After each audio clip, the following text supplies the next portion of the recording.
All right, you ready, Billy? You just gotta be wrong once. You ready? Okay. Would you like to So call, I it in, gotta the call air? it in the air? Or before? You can call before. I'm going to call it in the air. All right. Heads.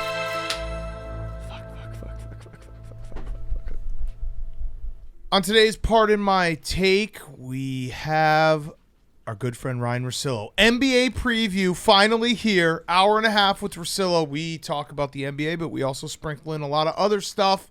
We're also going to talk about Monday Night Football, the end of Super Wild Card Weekend, Hot Seat, Cool Throne, and the Kansas City Chiefs-aholic bet has gone to a coin flip.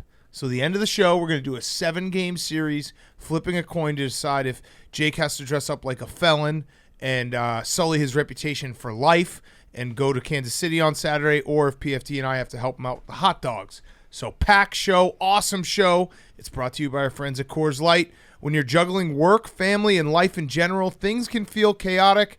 That's why Coors Light helps you find moments to unwind all year long. Whenever you need to hit the reset, reach for Coors Light.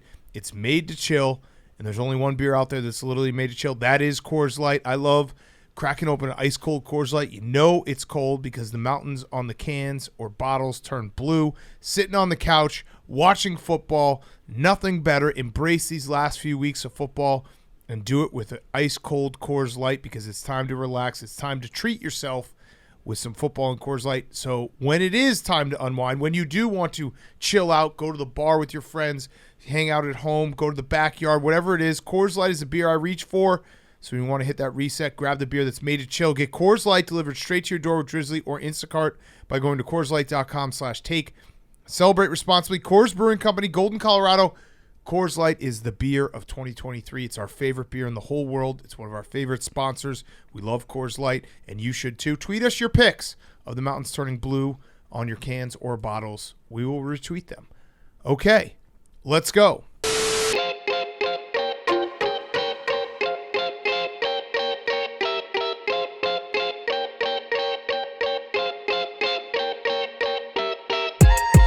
Welcome to Pardon My Take. Today is Wednesday, January 18th, and the Tampa Bay Buccaneers are dead. D-E-A-D, dead. Apologies are in order. Disgusting season. Disgusting by the Tampa season. Bay. I'm personally offended as a football fan by the Tampa Bay Buccaneers. And there are apologies in order. I would like to formally apologize to one Dakota Prescott, because I was wrong. He was sensational on Monday Night Football. Playoff Dak. He was absolutely shut the haters up. I include myself in that camp. I was very wrong. Not to be Skip Bayless, but I was wrong about being wrong about the Bucs, and ultimately I was right. I should have listened to my former self when Jake gave me the reminder. The Bucs are who we thought they were. They're just not a very good football team. I mean, this is tough for Byron Leftwich because he was the hot name as an offensive coordinator. It was like, oh, who's going to hire Byron Leftwich next year?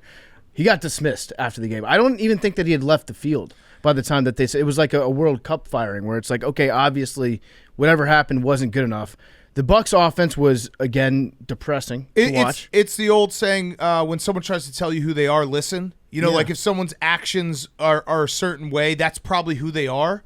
The Bucs offense, we listened, we watched for 17 games, and it was the same thing. That one fucking second half against the Panthers when Tom Brady was throwing deep to Mike Evans just screwed up my brain. But they were the same pathetic offense all year where it was little short passes, Tom Brady scared to get hit, throwing the ball into the ground, not being able to run the ball. It just was a full display of what we've seen and what we knew they were, and I got fucking duped by my own stupidity. It was a bad display of football. Very bad. I mean, Tom Brady was the one that was saying he's been watching a lot of film around the league this year. There's a lot of ugly football.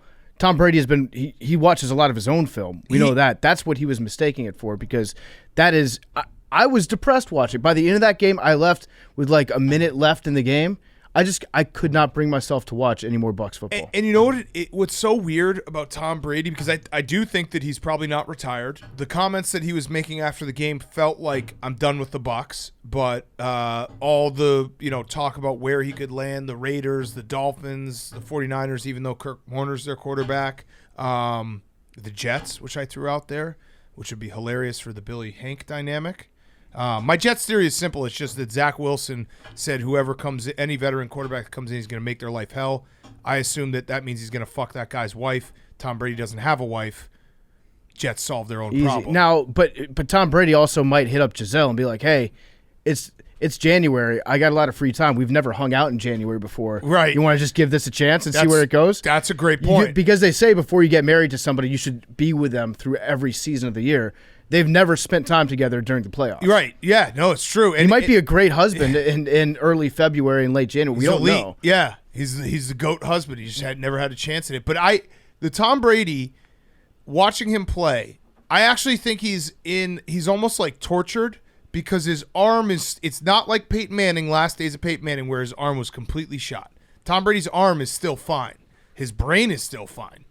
His legs and his want to stand in the pocket have completely eroded. I think that's part of his brain. I guess it's his spine. His Yeah. spine's not okay because he's been hit so much this year that he's gun shy, and it's gotten to the point where you feel bad for him in the pocket. When he sees somebody coming, he's bailing out of throws. But he's throwing as he's turning away. And when he was running with the ball and they were like chasing it, I said at the time, it's like watching your grandfather trying to ice skate. Yeah. You just assume that something awful is about to happen. Yeah. This clip does not end well for Tom Brady. Or like not even ice skate, because ice skate takes some skill. It's like watching your grandfather try to go down like a steep hill. Yeah. You know, like where it's like, oh, this hill's, okay, those first two steps, I'm okay. And it's like, wait, hold on, I got to hold on to something here. Yeah, it's or like when your grandfather gets on a sled once a year, he's like, well, I think I still got a couple reps in me. Yeah. And he gets down and he's like, oh, well, this was a bad idea. But I would imagine that Tom Brady in practice, that's got to be the torture part. Where in practice, when you're not hitting, he's doing everything that he's always done. And he feels probably the exact same that he's always felt. And then the live reps come. And I know obviously their offensive line was banged up and they weren't great this year. But still, like watching him essentially say, when the pressure even gets a little bit close to me, I'm out, I'm throwing it, I'm done, throwing it into the ground. It's sad to watch. How bad is this for the 80 for Brady buzz that's going to be going? Like they were counting on him getting a deep postseason run just to promote that movie a little bit.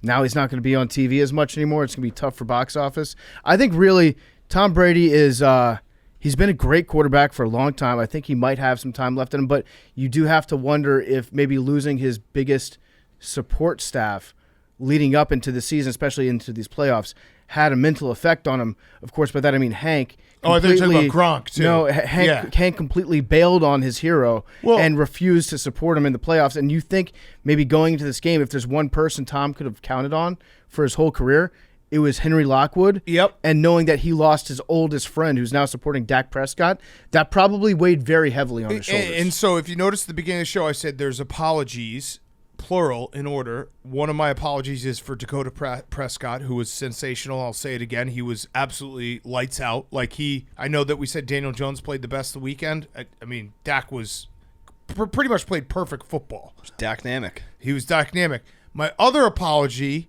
is for Tom Brady, because you shouldn't have to go out like that with Hank turning his back on you. That's and what I'm really, saying. when it He's comes not down done. to it, He's all not I was done thinking playing about football. Monday Night Football, like the story of that game, the biggest loser in all of this is Hank. Well, Hank had supported him from the start. He went to jail for it. Right. Like what? How much bigger of a fan can you be of a man than Hank was of Tom Brady? And then at the slightest sense of maybe this might be some adversity that we're going to have to deal with for the first time ever, Hank was like, that star looks pretty good on the side of those helmets. What do they say about the wall? Are you supposed to Defund the wall? defund the wall? Defund the wall. That's Yeah. Hank's statement. So, in all seriousness, Hank, you were right about the Cowboys in the first round. And I'll say this to you, Big Cat. As much as I listen and follow Tom Brady, probably the one person I listen and follow to more is you. You're, been a central figure, leader, leading by, example in my life. And what you said to Jake was true. Don't bet on Tom Brady in the playoffs. And I knew that I know how smart past Big Cat is, and I wasn't going to let current Big Cat get in the way of that. It was one of the dumbest bets I've ever made, given all the circumstances and the fact that I actually had such a good read on this Bucs team, and then I just got swept up in, well, it's Tom Brady and Dak Prescott. I don't really believe in him, and it went exactly the reverse. And I make a pledge. I will always listen to your reminders. I had one for this coming weekend too for the divisional round. Don't bet on the Bucs. Oh, Assuming okay. I got All that. right. Okay. Yeah. Well, yeah, that's good. I done. I'm already listening. Look at that. New Year's resolution solved. But Hank, you're right about the Cowboys for the first round. Now, people were demanding an apology. I don't think that you deserve apology till the Cowboys win the Super Bowl. Then you get to do a victory lap that will make me want to throw up. Dude, this entire valid. thing was not about you winning a first-round playoff game. No, and that's, unless that's you why. want to. Do you want to put a banner? You thought they were do you the want a one banner seed. for that? That's where I removed the Tom Brady of it all. The Bucs are going to win the Super Bowl. It's unfortunate that the Cowboys are going to win the Super Bowl. It's unfortunate they had to play against the Bucs, but that's just the way she goes sometimes. So I had to bet against them against the Bucs because I'm betting against them against every team they play because I think they're going to win the Super Bowl. It was not personal between me and Tom. I also have bet on the Bucs like 20 times this year, and they've lost every single time. So I wasn't. I love Tom. I'll forever love Tom. Do you think Tom took it personal though? No, I think he probably had to. I don't think he did. He's Team Hank till he dies, and then you just spat in his face. That's true. I didn't. He doesn't follow me. I got him. I went out of my way to get him to follow you, but he doesn't follow me, so I don't even think he saw it. No, he was DMing me last night after the game. He was like, "What's up with Hank? How come? Yeah. What have they done to my boy?" I watched the stream. It felt like he wasn't cheering for me. Something. Did I say something? Also, Hey, ESPN, he said, as they did again, ESPN did him absolutely dirty when they showed that graphic. I looked at Big Cat in real time. You did. They showed the graphic. They talked about it for like 5 minutes about how he hasn't thrown a postseason interception in like 400 pass attempts or something. No, it wasn't even that. Red zone interception. Red zone interception since 2019. Yeah, so that and it wasn't like they just showed the graphic. They showed the graphic and then talked about it for a solid 5 minutes. And I looked at Big Cat. I was like, it's coming. Yeah. This is from Tom Brady. This is from Tommy. DM me last night right after the game. Tommy said, "What's up with your boy Hank? He mad sus for real. Fr. Left hand up." I don't know what that last part meant, but I guess he's not happy with you, Hank. Would you want Tom Brady on the Commanders? Yeah. I'd want Tom Brady on the Commanders. Honestly, if Tom Brady, like, I actually think he does have a couple years left because of his arm, and it's similar to the Peyton thing, where Peyton, even with a bad arm, was seeing the game better than anyone else. Or Drew Brees. Like, Drew Brees had no arm left at the end, but you could tell that in terms of at least the regular season, he could beat a lot of teams just because he was smarter and seen it all. Tom Brady still has an arm. It's just you need, like, the greatest offensive line. Like, I think Tom Brady, wherever he goes, he needs to be like, not only put all your resources in the starting offensive line, but the backup offensive line. That's why I think that the Niners probably have a shot at him. Because they do have they've got a great offensive line, but that's the only situation where I think Brock Purdy would step back for one season. Yeah, where Brock Purdy would be like, yes, I will learn behind Tom Brady for a season. What if Brock Purdy wins the Super Bowl? Then no Tom Brady. Then you have to go with for Brock life, Purdy. Lifetime contract. What if Brock Purdy goes to a Super Bowl? Jimmy G went to a Super Bowl. That's true, and they went back to him after. Yeah, I would go. I would stay with Brock Purdy. I mean, if you win a Super Bowl, you're elite. Yeah, listen, Hank. You have at least been proven right through one round. The Cowboys looked awesome. Their defense looked awesome. Dak looked awesome. Special teams not so awesome. Brett Maher, maybe the luckiest guy in the world that might have been Tom Brady's last game, because that's really the story that everyone's talking about. Like, if you're going to pick a time to miss 4 straight extra points, which is so unbelievably crazy. It's really 5 straight because he missed his last one in the previous game. Oh. So now he's missed 5 straight extra points. And ESPN didn't really show us the 5th. They didn't. So we don't know if he ever actually made one. Yeah, so it was painful to watch. Like, Mike McCarthy sending him back out there to keep trying was very funny. Now, it ended up kind of evening out because he was so bad at kicking extra points that eventually they just went for it on 4th down, and they got a touchdown on that play. Right. So it evened out score-wise, and you're right, it was Tom Brady's last game. They kicked the shit out of the Bucs. The extra points didn't really matter. Even though we were live watching someone develop the yips. He went wide right, wide left, and then he doinked. It was crazy. I mean, it's also nuts to think when you look at the final score, the Cowboys scored 31 points, you wouldn't be like, oh yeah, they scored 5 touchdowns. Yeah, it was a weird score. It was a weird score for sure. I honestly do think if you let me kick 100 field goals, extra point length, I don't think I would ever miss 5 in a row. It was so nuts. I don't know. I don't think you can bring someone in because. Yeah. Jerry Jones said he's sticking with him. Right, because here's the problem. That's awesome. Okay, so you have you're clearly worried about it. It's going to clearly be a situation where you're coaching differently because you're like, this guy might have the yips. But if you bring in a new guy, you have no trust in him because he's a new guy. And it's like, oh, hey, new guy, come make a huge field goal for a team you haven't played for all year that you literally have been sitting on your couch, and it's the divisional round against the Niners.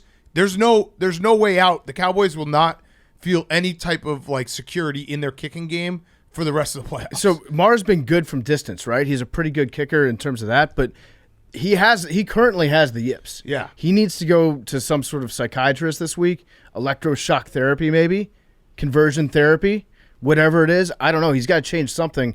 I would not bring him back. No. You can't roll the dice on a kicker who is dealing currently, like has a current infection of the yips, and just count that on Sunday he's going to go out there and everything's going to be perfect. It's very, very scary if you're a Cowboys fan or you're Hank Lockwood, who's probably the biggest Cowboys fan in the world. I also want to just give a quick shout out to the internet. Brett Maher doesn't have any social media, but they found his someone made a Brett Maher fan page, and there was like 10,000 comments on it. I like that. On the last post that was like 6 months old. I like that. So people just like, I got to go somewhere. Let me find where I can go to just tell this guy that he's the worst. That's harmless. Yeah. That's not bad. Or you could just reply to the Cowboys account. Every player should just have like a bitch at this player account. Yeah. A fall fan guy. page. Yeah, right.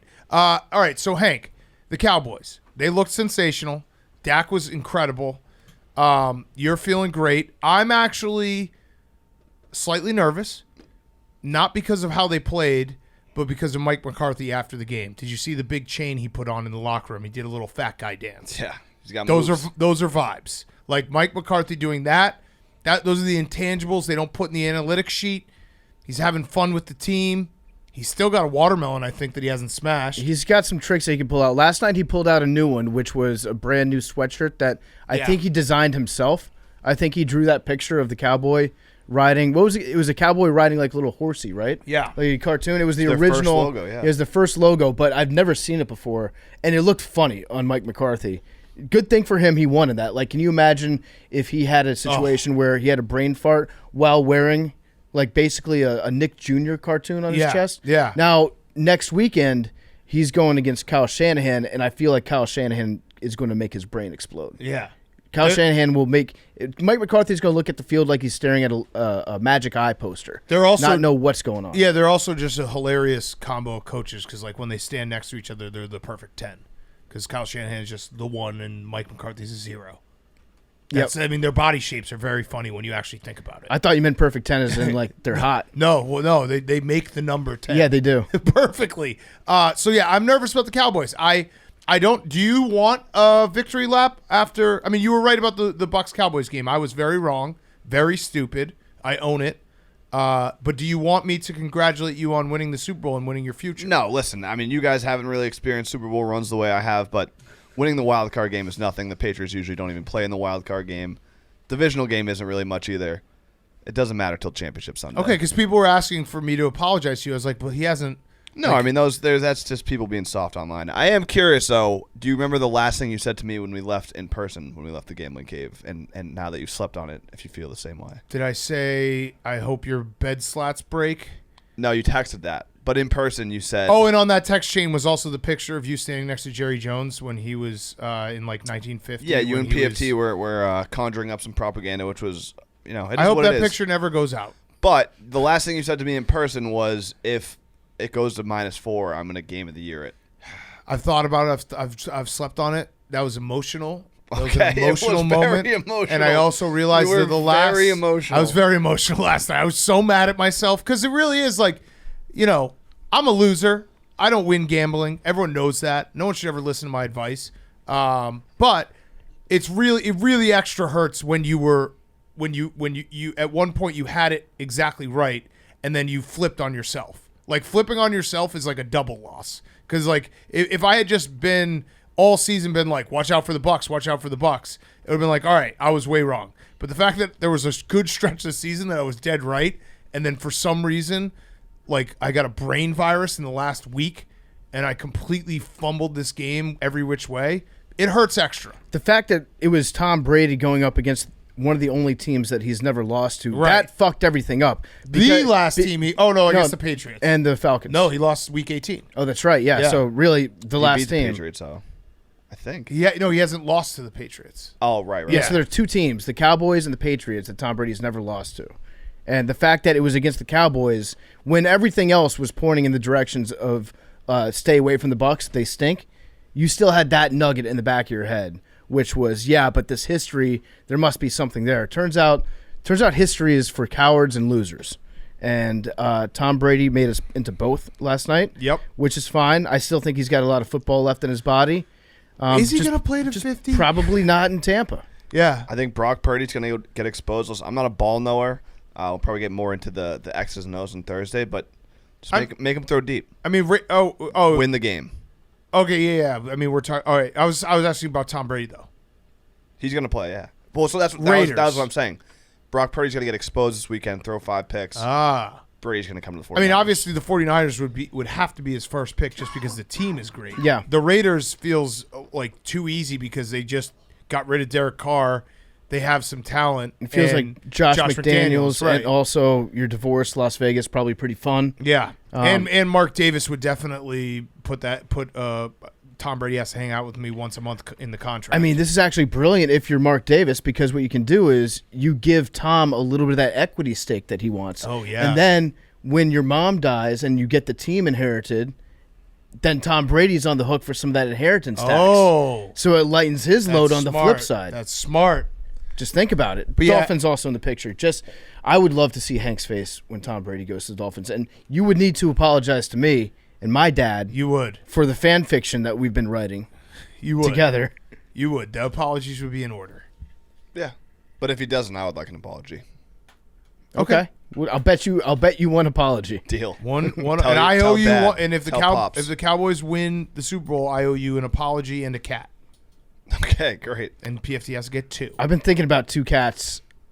That's a lifestyle at that point. Yeah, no. You're I become a lesbian aunt. Yeah, you should go 3. Yeah. You should just get 3 cats. Yeah, just become a crazy old cat lady. Yeah, because you're gonna need like the posts that they can scratch on, and I'm gonna have to name one like I like the little wall surfaces that they climb on. Here's Mr. Whiskers. Yeah, he's feisty. And Cheeto. Yeah, here's Cheeto. She's curious. Yeah, it's a tabby cat named Cheeto. I'm gonna start wearing shirts with cats on them, cat cartoons. Well, Hank gets to name one of the 3. I'll get a Honda Odyssey. Snyder.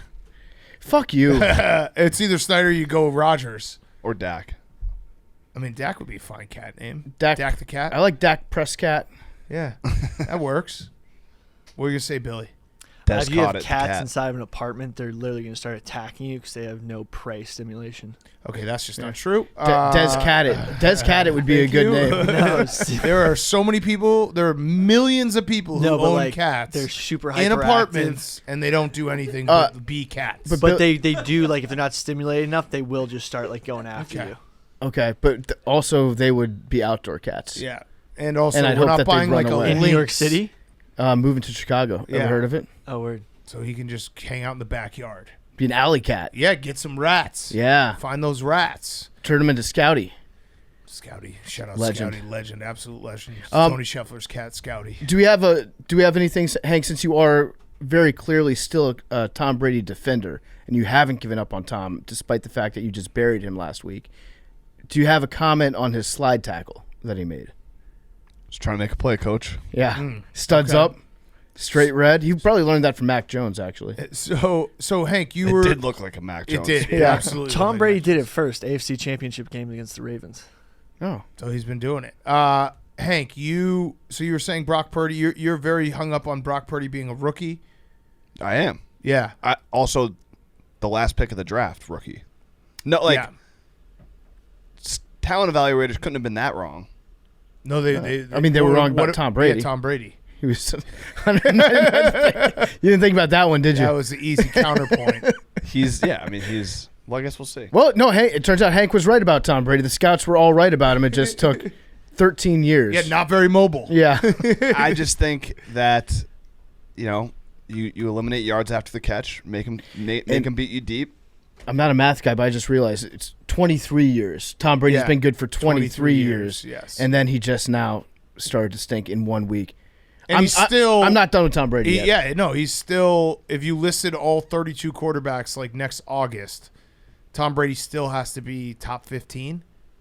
Has to, right? I think he's right above Kirk Cousins. Yeah.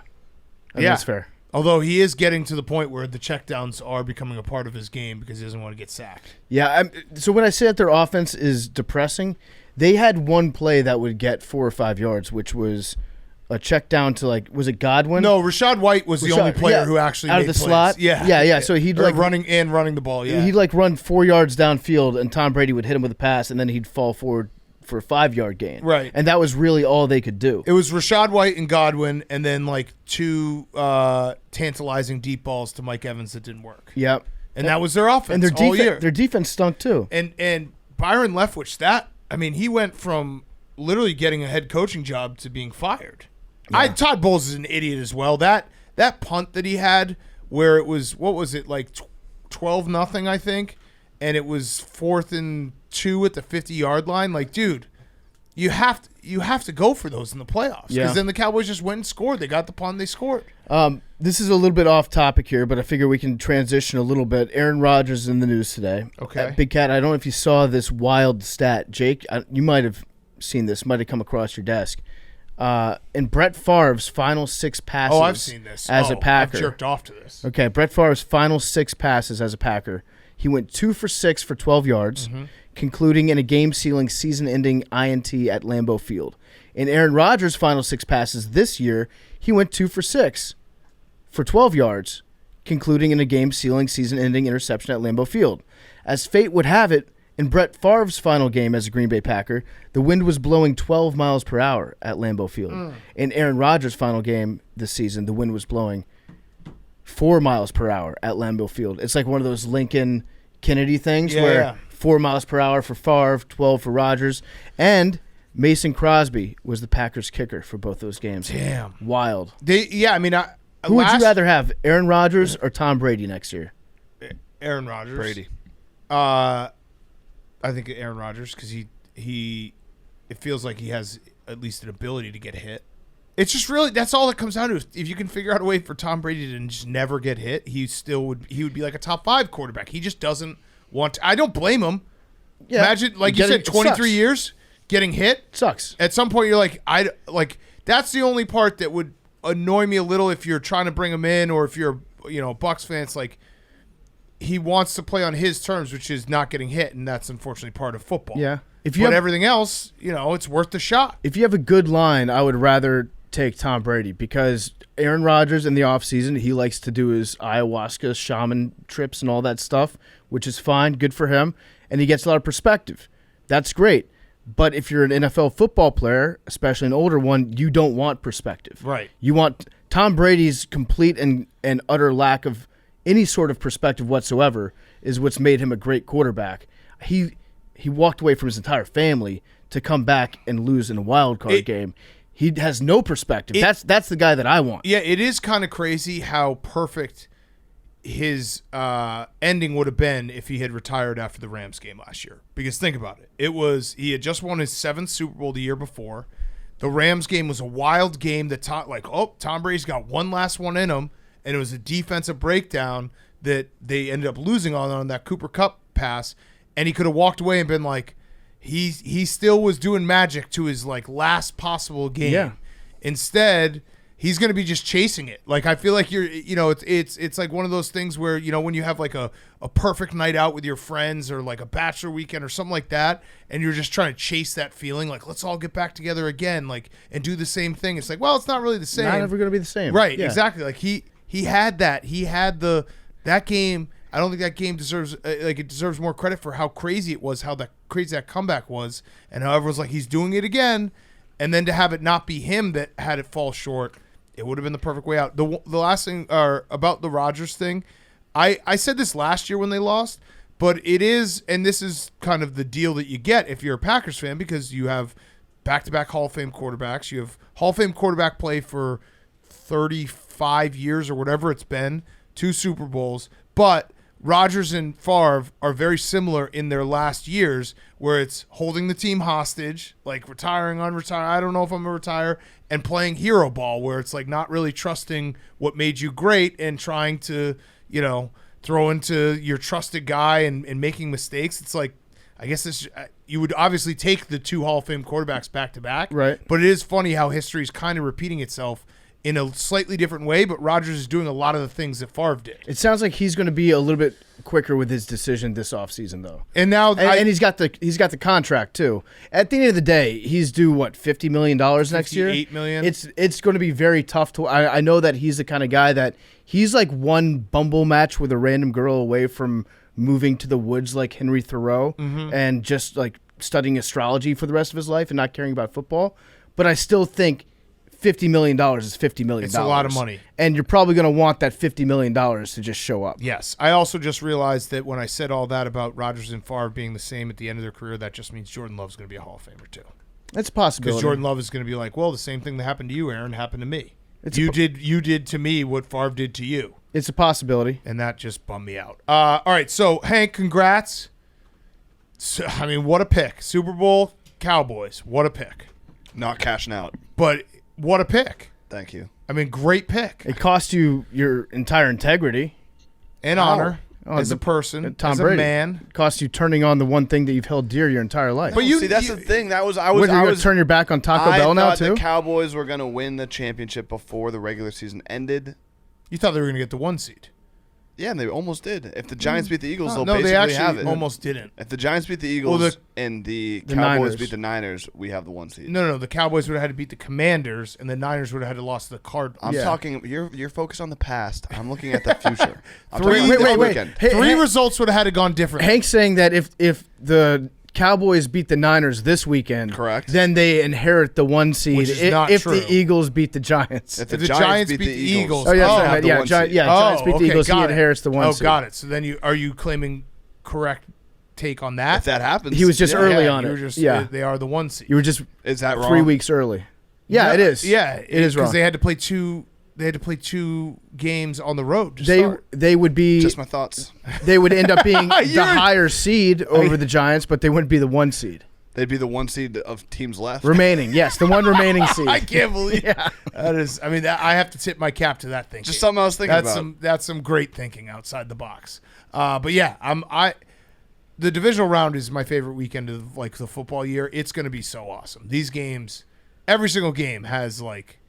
I'm so pumped for Eagles Giants is going to be a blowout. For who? The Eagles. Don't know. Oh, so then Max, you really haven't thought about how to respond to it in case Hank went this direction? Max, just thank him or congratulate him on his Cowboys future. He cashed it. It's done. You did it. That was like 14-1 before the playoffs. What a fucking bet. He said that, not me. I was like, "You worried about the Giants?" He's like, "I don't even have to. I can't even get up for the Giants." Oh, I can get up for the Giants. Because it's dawned on me how much I have at stake in terms of this future, and now I'm starting to get nervous. Max, you're not? Nervous? Like no, I mean, it's a playoff game. You're going to be nervous no matter what. But True. I don't like this. If Jalen Hurts is healthy. What have been the reports? Wait, what's this if word that you're throwing around now? That if word was not around 2 weeks ago. And Max. I just want to pause. Well, that was before we saw him in week 18. Timeout. What Hank just did is a dirty fucking move, but keep going. What did he just do? He just deflected everything on the Eagles. Yeah. Wait, I don't know how this became about me either. It was a beautiful move. Hank just had maybe his most genius 3 minutes of his life. He has the Cowboys getting the 1 seed and then just passed it off. It was like, Max? Yeah, I have a ball game to win this. Is Jalen Hurts injured still? I don't know. Go down to practice and find out. I should. I'm giving you permission. Take as many days as you need to just go watch him play at practice. He's definitely not 100% right now. I don't need him to be 100%. 110%? I don't need him to be 100%. What do you need to be? If I can get 80% from Jalen Hurts, isn't that just Gardner Minshew? No. Just kidding. If I can get 80% of Jalen Hurts, then I feel great. The Eagles are better than the Giants in every facet of football. If Jalen Hurts is healthy. But what about Danny Dimes? And what about how they always run the table when they get in the playoffs? if Jalen Hurts is healthy, the Eagles. I stand by what I just said. What about head coaching? Head coaching is Dable's a good coach. He is. I'm worried. Whatever. We're not talking about the Eagles right now. Let's go on the other part of the show. Max, what do you think about the Cowboys? I'm not worried about the Cowboys right now. It's one game at a time. I'm one game at a time. I got to beat the Giants this week. So, Max, I actually need you to win this game this weekend, because if you lose and Hank's right and the Cowboys beat the Niners, I can't have Dallas hosting that playoff game. I can't have Dallas getting the 1 seed. You're defending the 1 seed this weekend. Yeah, you Max. are. You need to get the 1 seed. Good. Give it to Every me. week. You Put need it on to, my back. You need to retain this 1 seed. What are you gonna say, Billy? I was just gonna say the sprained shoulder on Jalen Hurts. I always knew it was gonna be more of a problem. You did. You actually had that first, and I made. Shut up. I like everyone You was did. clowning me, but I was like, it's a blanket term. It's like something else is going on. You did actually. I credit to you. Just saying. I'm also just pissed, and we're gonna do hot seat cool throw in a second. That the way the schedule worked out, that Hank was able to just like not talk for the Vikings portion of Sunday night's podcast, and then get his victory lap today. But that's fine, because we didn't need to do a victory lap for the Vikings. That's true. Because we were so right. He just skirted right by that. I've been thinking just nonstop about how right I was about the Vikings. I don't want to put salt in an open wound, but I did see a stat that was just mind-blowing. The Vikings, and this is more like I feel bad for the Vikings, but they have been to the playoffs. How many times do you think they've been to the playoffs since they last went to the Super Bowl, which is 1976? The Vikings have been to the playoffs So that's what, 50 years? 50 years. 50 years. They've been 20 times. 25 times. Yeah. That's so many times going to the playoffs. I mean, they should have won Super Bowls in there. They had Yeah. teams that were the best. yes. teams. The The Dante. 98 team, You remember yeah. the Dante Culpepper year? Yeah. Randy Moss's rookie year, I want to say, when the kick that they lost to the Falcons in the conference championship. Morton Anderson. Yeah. My guru. Yeah. All right. Anything else about Monday Night Football? Hank, you were right. So are you. Congrats. So are you. Congrats Don't to do you. that. You were. It hurts. We don't need to be too told much. that we know that we were right about Kirk Cousins. It hurts so much to be like to go back on your own correct thinking. It's really the worst you can have as a gambler. It just sucks. All right. Hot Seat Cool Throne. Brought to you by our friends at C4. Experience big game energy live with C4 Energy. It's a new year, and we're fully dialed in with the energy drink that always gives us the discipline to get after it, and we want you to get after it with us. Enter for a chance to win a trip to Arizona, get tickets to 2023 championship game, and party with us with C4. That's pretty cool. We've been drinking C4 in the studio basically nonstop. Billy's got it. When we're doing squats, when we're lifting in the studio, C4 is always here. So C4 is the best way to get that energy you're looking for. And check it out, because we are going to have a contest to come to the 2023 championship game in Arizona. You can enter through PFT's birthday, January 31st, only at your local QuickTrip by scanning the QR code at the C4 Energy display. No purchase necessary. Must be 18 or older and have a valid ID to win. That's pretty cool. So go check it out at your local QuickTrip. Scan the QR code at the C4 Energy display, and you might be going to Arizona. So thank you to C4, our wonderful sponsor. Big Game Energy live with C4 Energy. And check it out, because we're getting gains and we're getting hyped up with C4 all of 2023. All right. Hot Seat Cool Throne. Hank. My hot seat, I have a couple. Good. Okay, great. My first one I'm is excited to listen to this. Kyler Murray. Oh. Okay. The new Cardinals GM, did a press conference where he very emphatically said ego will not be tolerated. Okay. So kind of a little subliminal, not so subliminal shot at him. I feel like that relationship is going to get dicey over the next couple of years. But it seems it to already me is. like Kyler Murray has the upper hand in that situation, because he literally has a contract that's a lot of it's guaranteed, so they can't really do anything about it. It's true. True. My other hot seat related to Kyler Murray is Call of Duty. Warzone 2 came out a couple months ago. It's not really good. No one likes playing it. They've lost like half their player base. And today, in multiplayer, the greatest multiplayer Call of Duty player of all time, the Tom Brady, Michael Jordan of Call of Duty, Scump, retired. Scump? Mid-season. He's your GOAT? That's how bad it is. He walked away he's the mid-season. GOAT. I don't know if you can call him the GOAT if he walks away in his prime. The game's just in shambles. It's a No, bad spot. You got to love the game. You know who wouldn't walk away? Tim the Tap Man. Well, he doesn't play competitive, but Well, He's he my could if he goat. wanted to. I don't think so. He's my goat. Big Cowboys fan too, right? He is a big Cowboys fan. Yeah, and he It's me never him. jinxes with you. the team. Yeah. Shout out to Tim. Shout out to Scum. Are you gonna buy some Cowboys gear? Yeah. You got to get the Cowboys starter pack. You know the one that always goes viral. You got to shave the mustache into like a real thin chin strap. You got to get the big jean shorts that are faded in the front. Yep. You got to get the like 2001 Jordans. Put those on, and then maybe a single earring, diamond earring. yeah, in your left ear. Yeah, that's right. And wear like a big ass white baggy T-shirt. Yeah, and maybe a Cowboys starter jacket. I'll come dressed to the tens on Sunday night. Yeah. Are Cowboys fans reaching out to you? They're Yes, like, hey, happy to have you on. Hilarious. I've gotten a few tweets and DMs and stuff, and a couple of them, multiple of them have been their profile picture Yankees Cowboys logo. Love it. And I love it. I'm Love like, it. You're I'm like, yes. Yeah, wait. He's got Duke. I was He's going to halfway say there. he's Duke, Cowboys, Celtics, Yeah. and Tom Brady. Yeah. Trill Bonds. You disgust me, Hank. Henry, you freak. It is truly disgusting behavior out of you. I just see what I see. What can I say? I mean, you're a great gambler. Thank you. Hungry dog. You've turned into Skip Bayless in front of our eyes. Okay, what are you gonna do? A hungry dog this weekend? Yeah, I think so. Two of them? The Cowboys. And Giants. No, I don't know about that one. I will have a hungry dog. I just don't know if I can. I like the Jaguars a lot. Trevor Yeah? Lawrence never lost on Saturday. Never lost on I don't know Saturday. if you guys People know forget that. It does feel like a game. How are you going to bet on a person that's never lost on Saturday? On a full day of the week. And Yeah. it's not like he hasn't played. He played the vast majority of his games on Saturday. And He played college football. You Yeah. should just do the. Never lost on Saturday. I feel That's like insane. I feel like the Chiefs are going to win that game, but I do think the the Chiefs don't cover big spreads. They just don't. Jags team of destiny. My cool throwing is Tommy Fury and Jake Paul. Yeah. They're slated to fight again. Probably won't happen, but they're on the cool throne because people will talk about it until it doesn't happen. He's inevitably. he's trying to get the heat off him for ditching his pig, right? That's his Logan. brother. His brother. Okay, got it.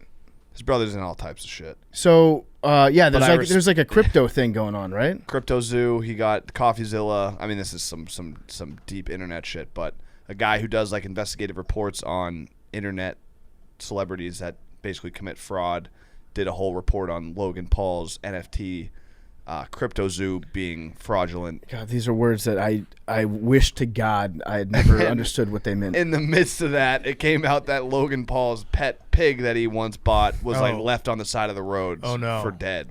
Actually, it wasn't really Logan's fault. I blogged it. Logan gave it to a farm that was taking care of it. That farm then closed, changed hands, and that second person then left the pig to die. Now, how did someone see it and was like, "That's Logan Paul's pig"? Well, Someone made a TikTok being like, "Oh, look at this really sad pig I found on the side of the road," and then the internet was like, "Wait a second," and they found the old tweets from Logan Paul being like, "Look at my new pet pig" from like 3 years ago, and it was like this. The it markings didn't were the look. same. It didn't look good. Remember when Lena Dunham did that with her dog? Yeah. Such a scumbag. She did it like 6 times. Though. Yeah, and she kept kept returning I just don't really dogs. like my dog anymore. The Logan Paul obviously does stuff with the Barstool Sportsbook, and I respected this when he was getting a shit ton of heat for the Crypto Zoo thing.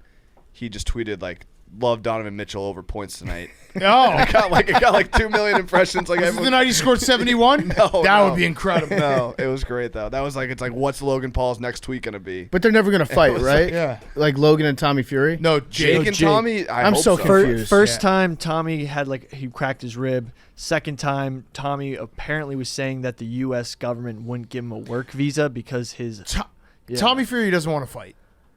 Well, now He does not want to fight because he is technically a professional boxer and he's not good at boxing. I watched him fight.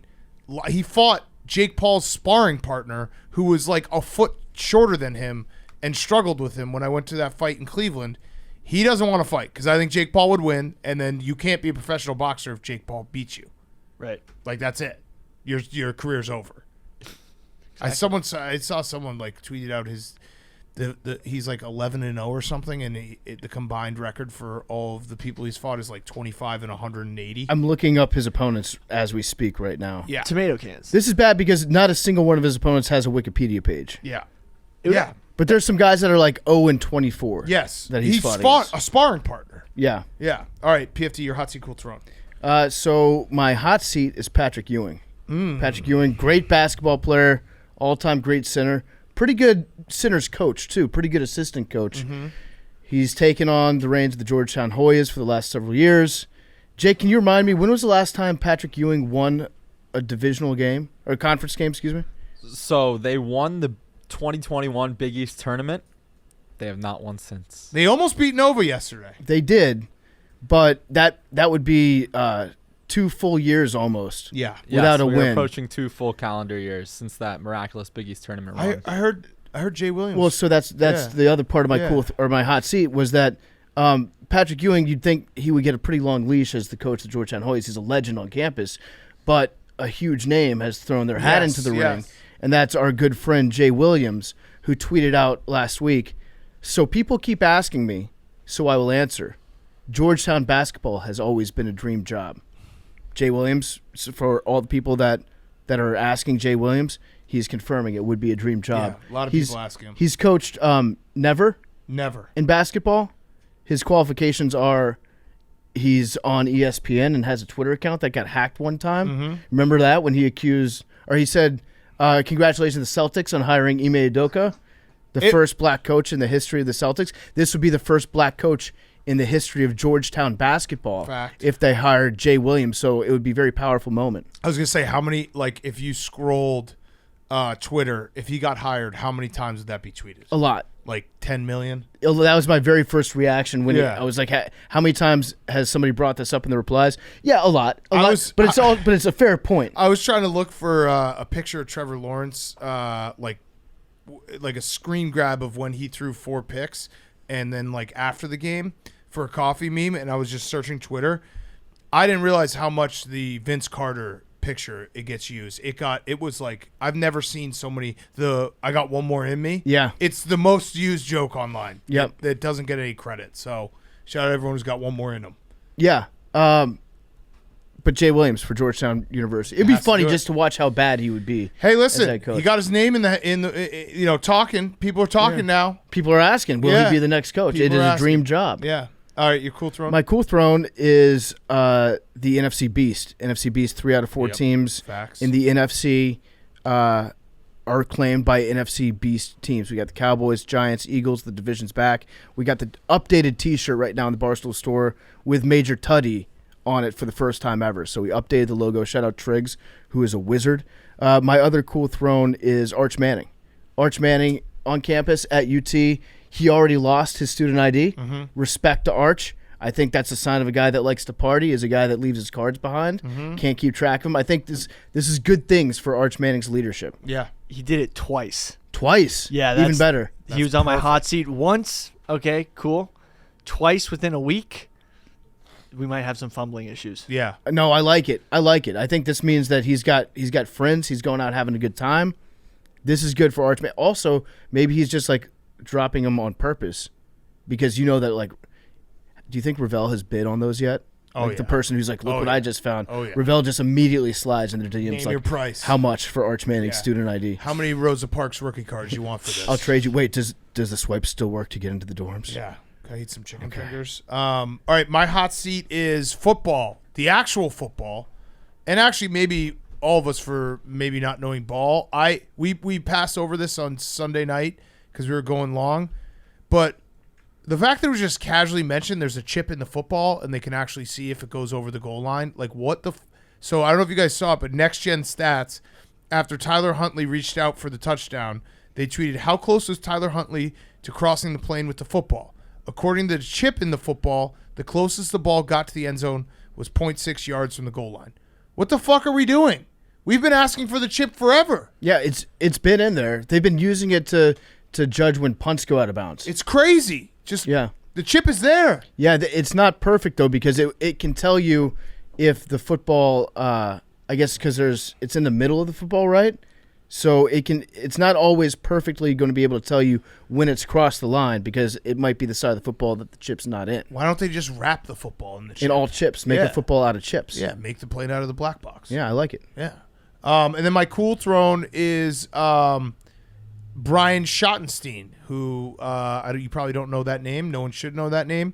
He's the head of the Ohio State NIL collective, in charge of basically getting the Ohio State players paid to play football at Ohio State. He's having a baby, so congrats to him. Congrats. Yeah.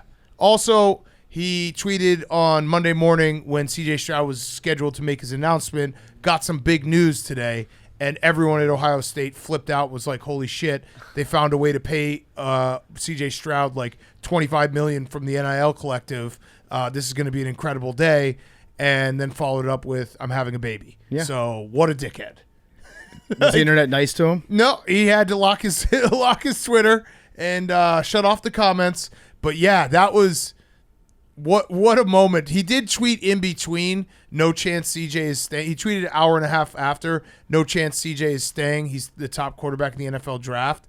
But still, the head of the NIL collective on the day that CJ Stroud was set to announce it said, got some big news today. I'm curious to know why he waited till later in the day to announce that. Because you would think that when he said, got some big news to announce later today, at that point he knew that his wife was pregnant. Right. So he probably could just drop the news then. It was. You'd imagine college football fans didn't really take kindly to that type of tweet and getting everyone in a absolute tizzy. Yep. It was, very funny. A lot of people were very, very upset. Billy. My hot seat is LeBron. So LeBron was playing the Rockets last night, and Jabari Smith Jr. came up to him and said, hey, LeBron, you played against my dad in your first game ever, and now I'm playing you. Whoa. Wow. So it's just LeBron's Wild. getting old. That's crazy. wild. It's crazy wild old. That's wild. And my cool throne is Ryan Jensen. He showed up with a SpongeBob shirt. Do you remember LeBron's first game, by the way? Yeah. I remember watching it. Against the Kings. I was in college, and it was like it was a must-see TV event. So everybody watched it. But the craziest part about LeBron's first game is they had commercials for like 2 weeks leading up to his first game. And in the game, it was LeBron James wearing a Cavaliers jersey. Or excuse me, in the commercial, it was LeBron wearing a Cavaliers jersey playing against guys that were on the Kings, and he was bringing the ball up the court. It's like, how did they get this footage? Yeah. It was a real mind fuck at the time. NBA rigged. It was rigged. It's all been scripted. We'll get to it with Russillo. Yeah. Sorry to interrupt, Billy. I just remembered that commercial, and it just hit me, and I was like... Wait, how did they do that commercial? Because it's rigged. Yeah. The game's played on a soundstage, just like the actually- moon landing. Yeah, it's rigged. Whoa. And my cool Ryan Jensen.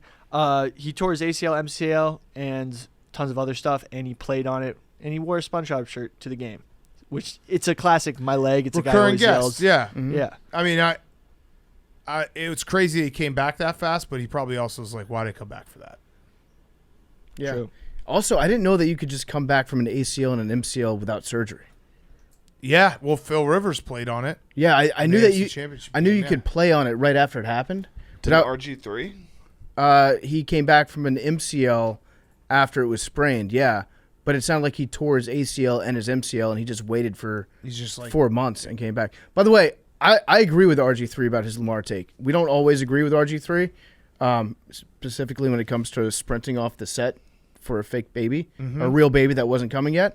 But I do think that he's right when it comes to Lamar not playing in the playoffs if he still has a knee injury, because RG3 would know. Yeah, it ruined his absolutely. It ruined his entire career. It ruined my life. Yeah. For about 7 years, the fact that he came back and tried to do it for his team. So the fact that RG3 spoke from a place of experience, I agree with. Mike Vick was like, just gotta go out there. It's the playoffs, and everybody was like, "What the fuck, Mike? Yeah, dude, no. You got paid already. Lamar hasn't gotten paid yet." Right. And your cool throne? Oh, no, that was your cool throne. Then one more. Jim Harbaugh's just showing up to high schools, recruiting kids, and then just using their weight room for like an hour to work out. Love it. Just awesome. He's back. He's staying Yeah. at Michigan. So we'll just do this same thing. See you next year for the exact same conversation. I love that Harbaugh this year put in the very bare minimum amount of effort required to get a raise from Michigan. Yeah. He did a Zoom interview Yeah. with the Broncos. He didn't even Which go had in to be person. the most awkward Zoom interview of Yes. all time. Yeah, he just joins on Zoom, and then he closes out, and he's like, okay, can I get that raise now? Yeah. Cool. Yeah. All right, Jake. My hot seat is playing basketball against third graders. There's this viral video going I around saw it, yeah. of these little kids just looking like they're having a great time, dancing. This kid's doing the too small thing I don't after like that. Yeah, layup. I took it a different way. I was like, this kind of sucks. Yeah. Just because they were legit showboating and doing the gritty and flex in like 8-year-old basketball. I don't know. So some of these kids are absolutely nasty from beyond the Yeah, arc too, they which are. is it's crazy to see. He's doing the 'cause bow and arrow. In my day, nobody shot the ball from that far out. Yeah, just get back on defense. But look at this kid; he's still got his hand up in the Follow air. through. I don't want to be the old guy here, but just fucking get back on defense. You make the shot, get back Yeah. on defense. So, And follow your shot. yeah. Pretty soon, it's just going to be a celebration league. I mean, are we surprised? No. It's getting exponential. Yeah. Thanks, Biden. No. Speaking of Biden, my cool thrones the Warriors. They visited the White House today. Oh, okay, Yeah, cool. So congrats to them. The social justice warriors. The Golden State Warriors, the defending okay, NBA okay. champions. Rex Chapman was there. He was? Why? Oh, Oh, I'm rooting for Rex to come back in March Madness. It was so bad last year. So bad. I need to see him back. Yeah. And just it's always nice to have a foil that the whole internet can dunk on. It is nice. Yeah, exactly. Yeah. Okay. Let's do it. Ryen Russillo, long interview with him. Great interview, though. We also came up with a great idea towards the end that we're going to have to do a follow-up with him. NBA preview and much more. And it's brought to you by... Our great friends over at BetterHelp. This show is sponsored by BetterHelp. When you're at your best, you can do great things, but sometimes life gets you bogged down. You might feel like you're overwhelmed or like you're not showing up the way that you want to. Well, working with a therapist can help you get closer to the best version of you. Because when you feel empowered, you're more prepared to take on everything that life throws at you. Therapy is a great tool to use. I've personally used therapy before. It's helped me get over some loss in my life. It's a very good thing to do to help you get back to feeling like yourself. If you're thinking of giving therapy a try, BetterHelp is a great option. It's convenient, it's flexible, affordable, it's entirely online. Just fill out a brief questionnaire, get matched with a licensed therapist, and switch therapists at any time for no additional charge. If you want to live a more empowered life, therapy can get you there. Visit betterhelp.com/PMT. Get 10% off your first month at betterhelp.com/PMT. Now here's Ryen Russillo. All right, we now welcome on our very good friend, prolific podcaster, television writer, semi-pro basketball player, Olympic weightlifter, life advice giver, Amateur psychologist. just a very close friend of ours. It's been too long. It's time for the NBA preview. It is Ryen Russillo. Go check him out, the Ryen Russillo podcast. Ryan, great to talk to you. It is January 16th. We are ready for our NBA preview. And I wanted to start with asking, are you more worried about the Bengals' offensive line injuries or the Bills' proclivity to just throw the football around and fumble and throw interceptions? Well, if I'm Burrow, I ask to get traded to the Bills if this team can't do it. Super team? Super team. Two quarterbacks? Could Joe and Josh exist on the same roster? Who takes the last throw? Yeah. Who's Batman? Who's Robin? Do you think any of the guys on Bills are going to do load management in this game? Get ready for the AFC Championship game? Your little league that you got there? Look, I hate it as much as anybody, so don't even get – like, I gave my dad tickets to the Pelicans game, and he's like, Zion's not playing? He's like, I'm so sick of this load, man. I was like, Dad, he got hurt. He actually got hurt. Yeah, Zion's the one guy you could be like, no, he actually is always hurt. And you haven't paid for tickets in 10 years. Yeah, so, all right, so NBA, let's hop in. I guess I'll have a big picture question. Are there any moments when you're watching the games on your couch in, like, December, early January, and, like, what am I doing? This means nothing. Once we get to the playoffs, like, there's, like, 3 or 4 good teams, and, like, they'll just be in the finals, and why'd we even pretend? I remember when Pierce Morgan came to the States, and he had his late night show, and the advertisement was, he made Gordon Ramsay cry. And it used to piss me off because I'm a huge Gordon Ramsay guy. If you watch the BBC kitchen stuff he did, he was a little different deal. He seems to be more aggressive. We seem to like him more aggressive. And I think Pierce has been a loser ever since the Markle thing happened. Like, hey, man, I get it, but you got to move on.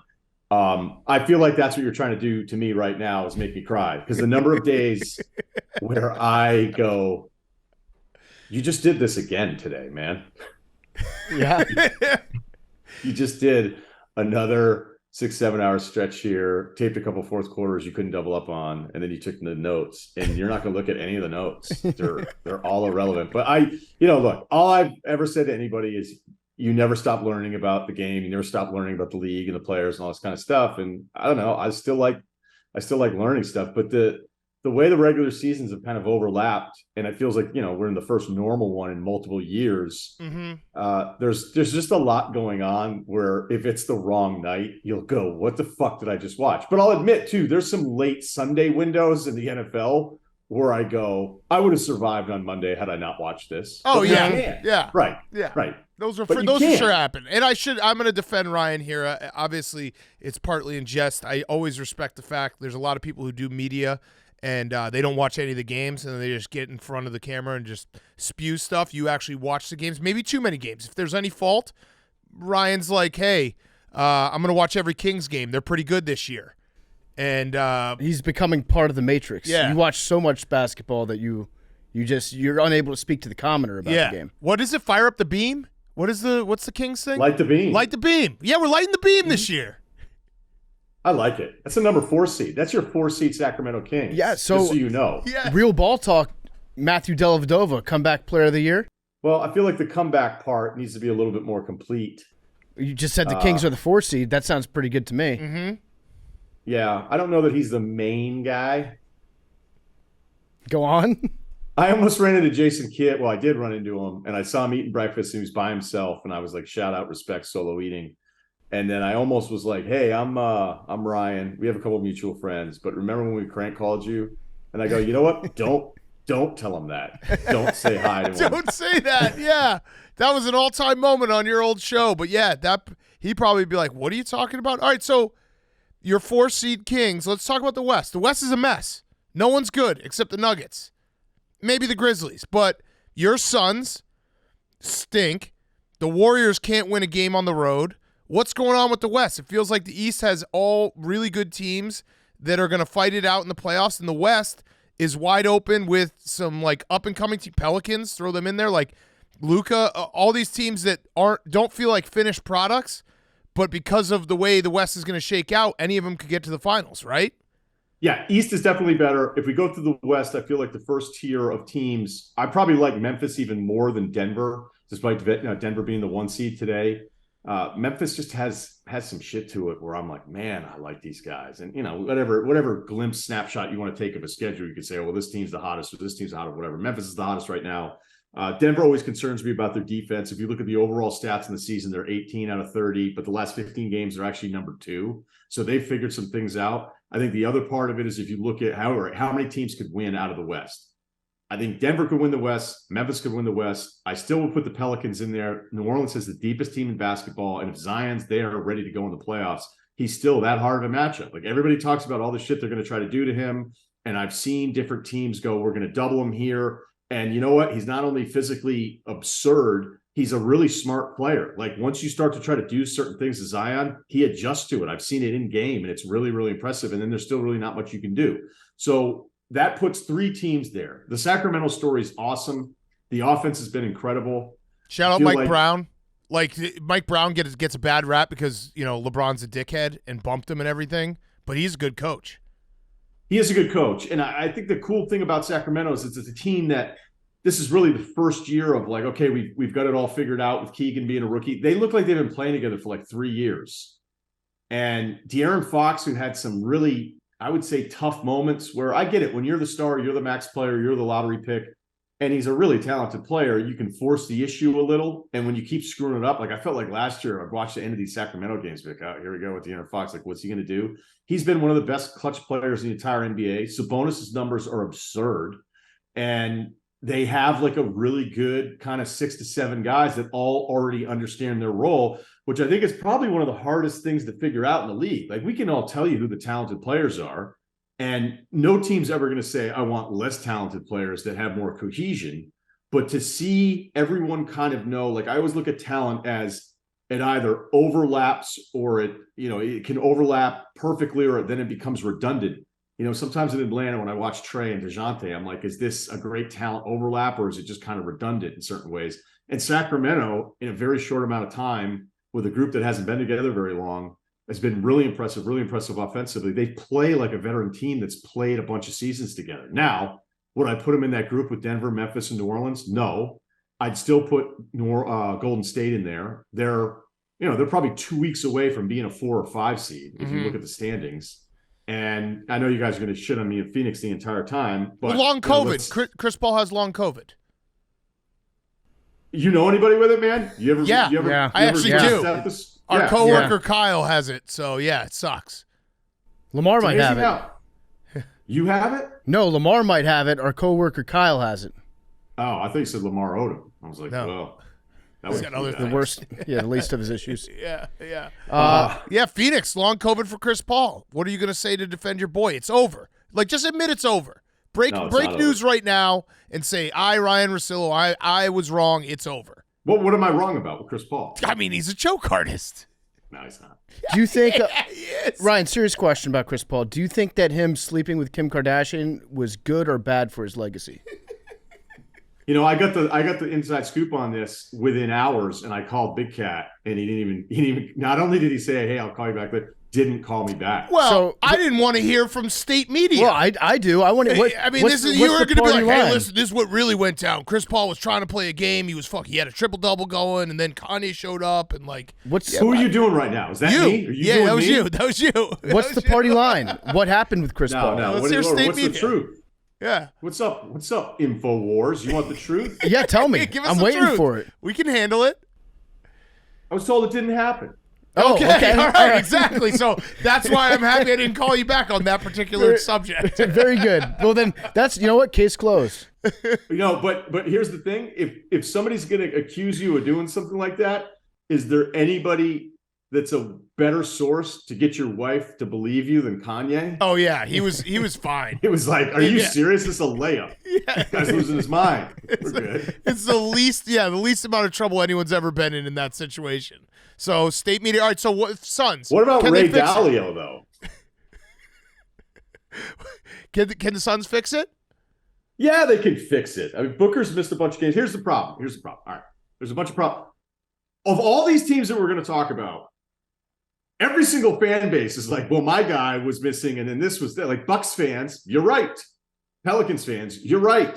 You know, Murray just kind of got back, and it's starting to look like Jamal Murray again for Denver. So almost all of these teams, that's why I like Boston so much, because I feel like they're the best health bet. You feel like all of their guys are going to play, and the one person that's the biggest question mark is Rob Williams, who, you know, they can still probably be really good without him.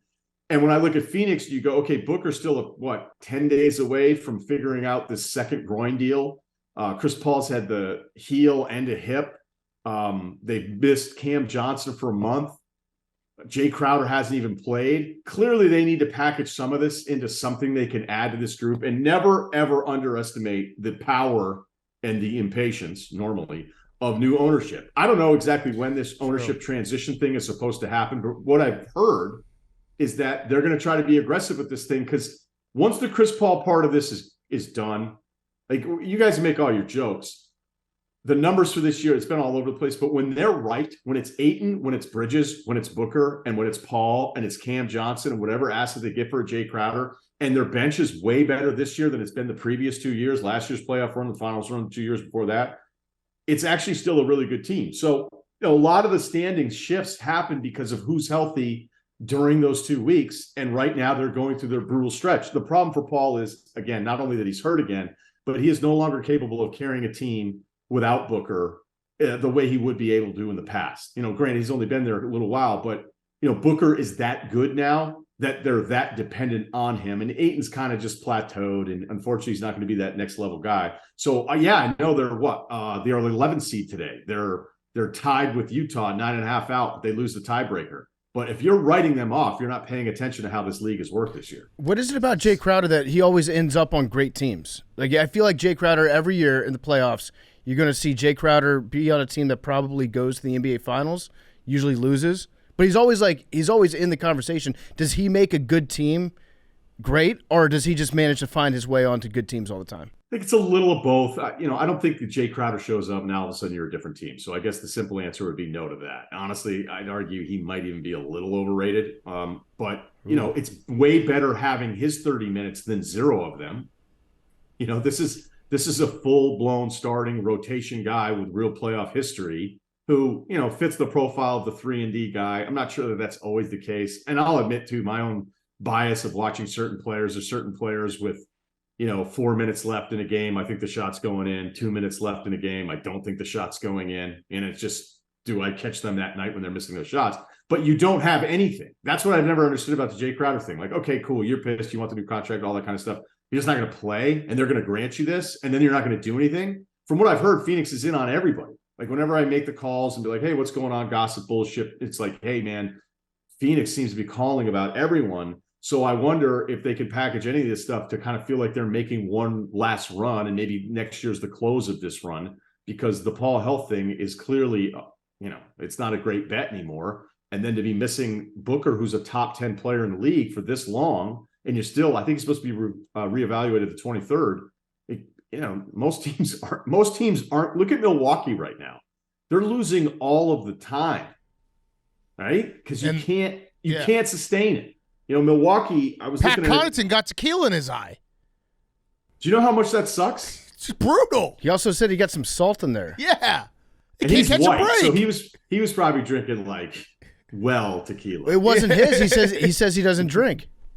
That no wonder it fucked him up. He used the 15-year-old excuse everyone's used with their parents. Like, no, that wasn't mine. Yeah, I was holding. It was in underneath my bed. I was holding it for Giannis. Yeah, right. No, that bong, I've never seen that before. My friend's older brother gave it to me and told me, could you hold on to it? And then you found it. Yeah. Look, Milwaukee was 9-0, 19-6. They're 8-10 in their last 18. Of course, nobody's writing them off. And it just feels like whenever I'm looking at these teams going, okay, how many teams can win? Who do you like? What grouping? It's like, whose health situation do I like more than the others? That's it. That was kind of my point, of the regular season. I'll get into NBA once NFL ends, but it does feel like one of those years. Like, I don't really care until we get to the last month of the season playoffs. Like, tell me who's healthy. Tell me which teams have everyone. Like, Chris Middleton just came back. I don't know what the Bucs are. You've mentioned the Suns. The Celtics have been phenomenal, but they've also been the healthiest. Kevin Durant's out. Like, just wake me up in late April and tell me who's got their best players still playing. Well, I think some people are Sanders and some people are Grinders, and I think we both know who that's those facts. people are. Hey, what was that line about football? While football season, season's still you going made on. an excuse for yourself. No. Football season takes all. I mean, it's front and center. I actually also I don't want to come across as one of those guys because I know how it comes across when you say it, but I do like watching college basketball regular season more than NBA. I don't have enough space. It's a bad product. But I like it. I can't dedicate myself to football and basketball at the same time. I have to have a clean cut. Yeah, I watch just all college hoops, and I know it's a bad product. I know the guys just miss shit all the time. I know that games are just ridiculous and stupid because it's 18-year-olds missing free throws. But it always feels like regular season college basketball. There's a lot more at stake because there's less games, and yeah, I watch the Bulls. That's pretty much it. Hand up. That's all look, as I get older, I don't care what you like. No, I'm happy you do. You like something. No. I'm happy you like something. So I would never go, oh, I'm an NBA guy. You're an idiot for liking college basketball. Although when I go back and do all the draft prep and I watch all these college games, it's just the officiating is so much worse in college than it is in the NBA. And that's why I just don't think Sunday's a ton of fun to go. I'm just going to bitch about refs all day on social media. Cool. Yeah. And because it's like, where are the good refs then? Where's the version of this where it's actually being done really well? It's all the same. It's all the same. Facts. Being a ref is actually very difficult. Yeah. I think we've learned that with slow-mo replay in football and in basketball. It's got to be impossible to be a referee. Yeah. We should start doing that. We should start it right here where we just start giving refs credit for amazing calls. We stand with them. Yep, I like it. We'll be like the thin blue line, except the white and black. The thin white and black line. I respect officials. It's Joe West. Remember when Joe West he wore the armband because he was like, we're standing in support against anyone speaking out against referees. I bet we could get Jake to do a call of the week, like the best officiating call of the week, and he would dive headfirst into the opportunity. Real nuanced call. This would be great because how many times you're at home, you're like, what the fuck?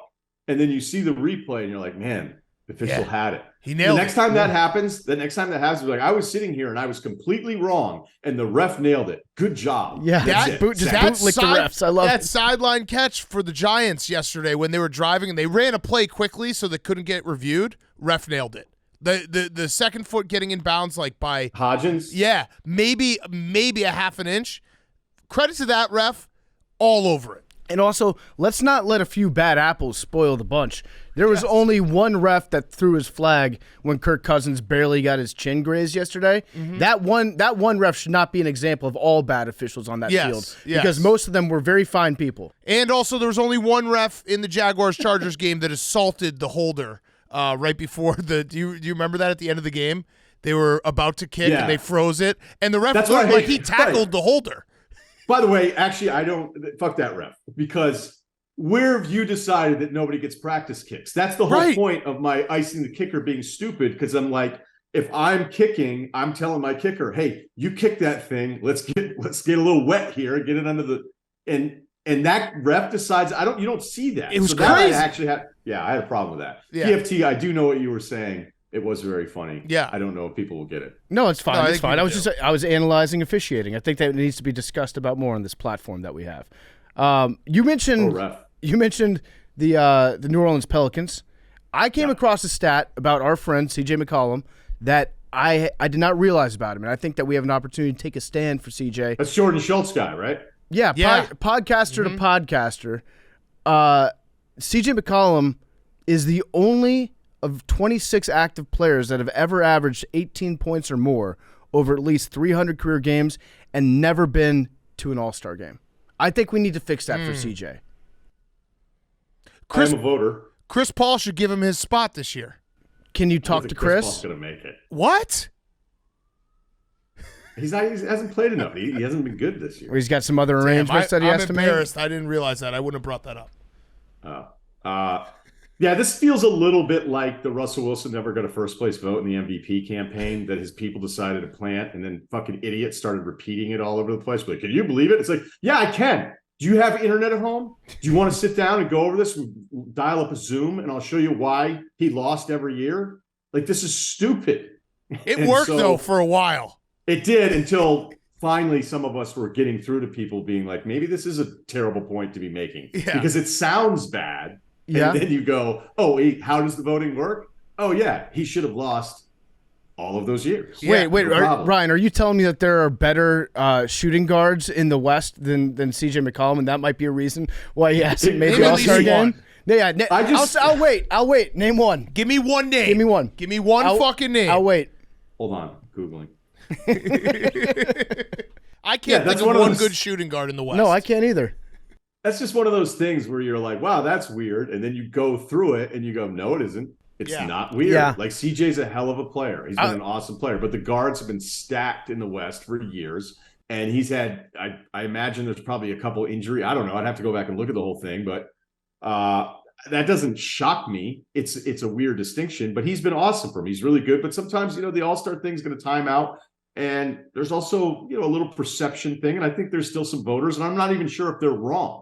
Like, if statistically somebody is just ahead of the guy that is like clearly one of the fan attractions, what is the All-Star game? Does it have to be definitively this guy's stats are 1% better than this guy's? Or is there some kind of tie break where you go, hey, I want this guy in the All-Star game? And I think that's what happens a lot too. I think we just should vote him in just because he's a podcaster and representation matters. Yeah, and a friend of ours. What? You guys aren't that close with him. Well, we were in his fantasy league. Yeah.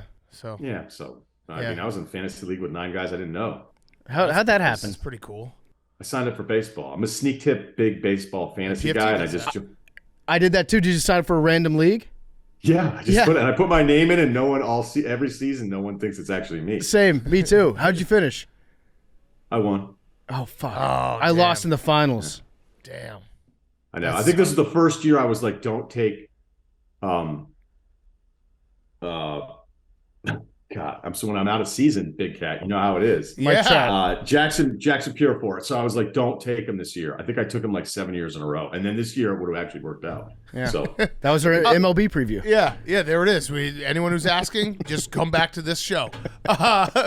Ryan, I noticed when we were talking about the West, and I do want to talk a little more about the East, but you didn't mention the Lakers. Don't the Lakers still have LeBron James? Last time I checked. So it's actually kind of funny. I'm actually getting to a weird point where I might start respecting LeBron just by the way that he's mailed it in defensively. Ryan actually sends me clips of him just not playing defense, and I laugh every time. But him just being like, I want to get the all-time points record. I want to play with my son. That's kind of it. And you could tell, too, tell me if this is way wrong, league circles, you talk to a lot of powerful people.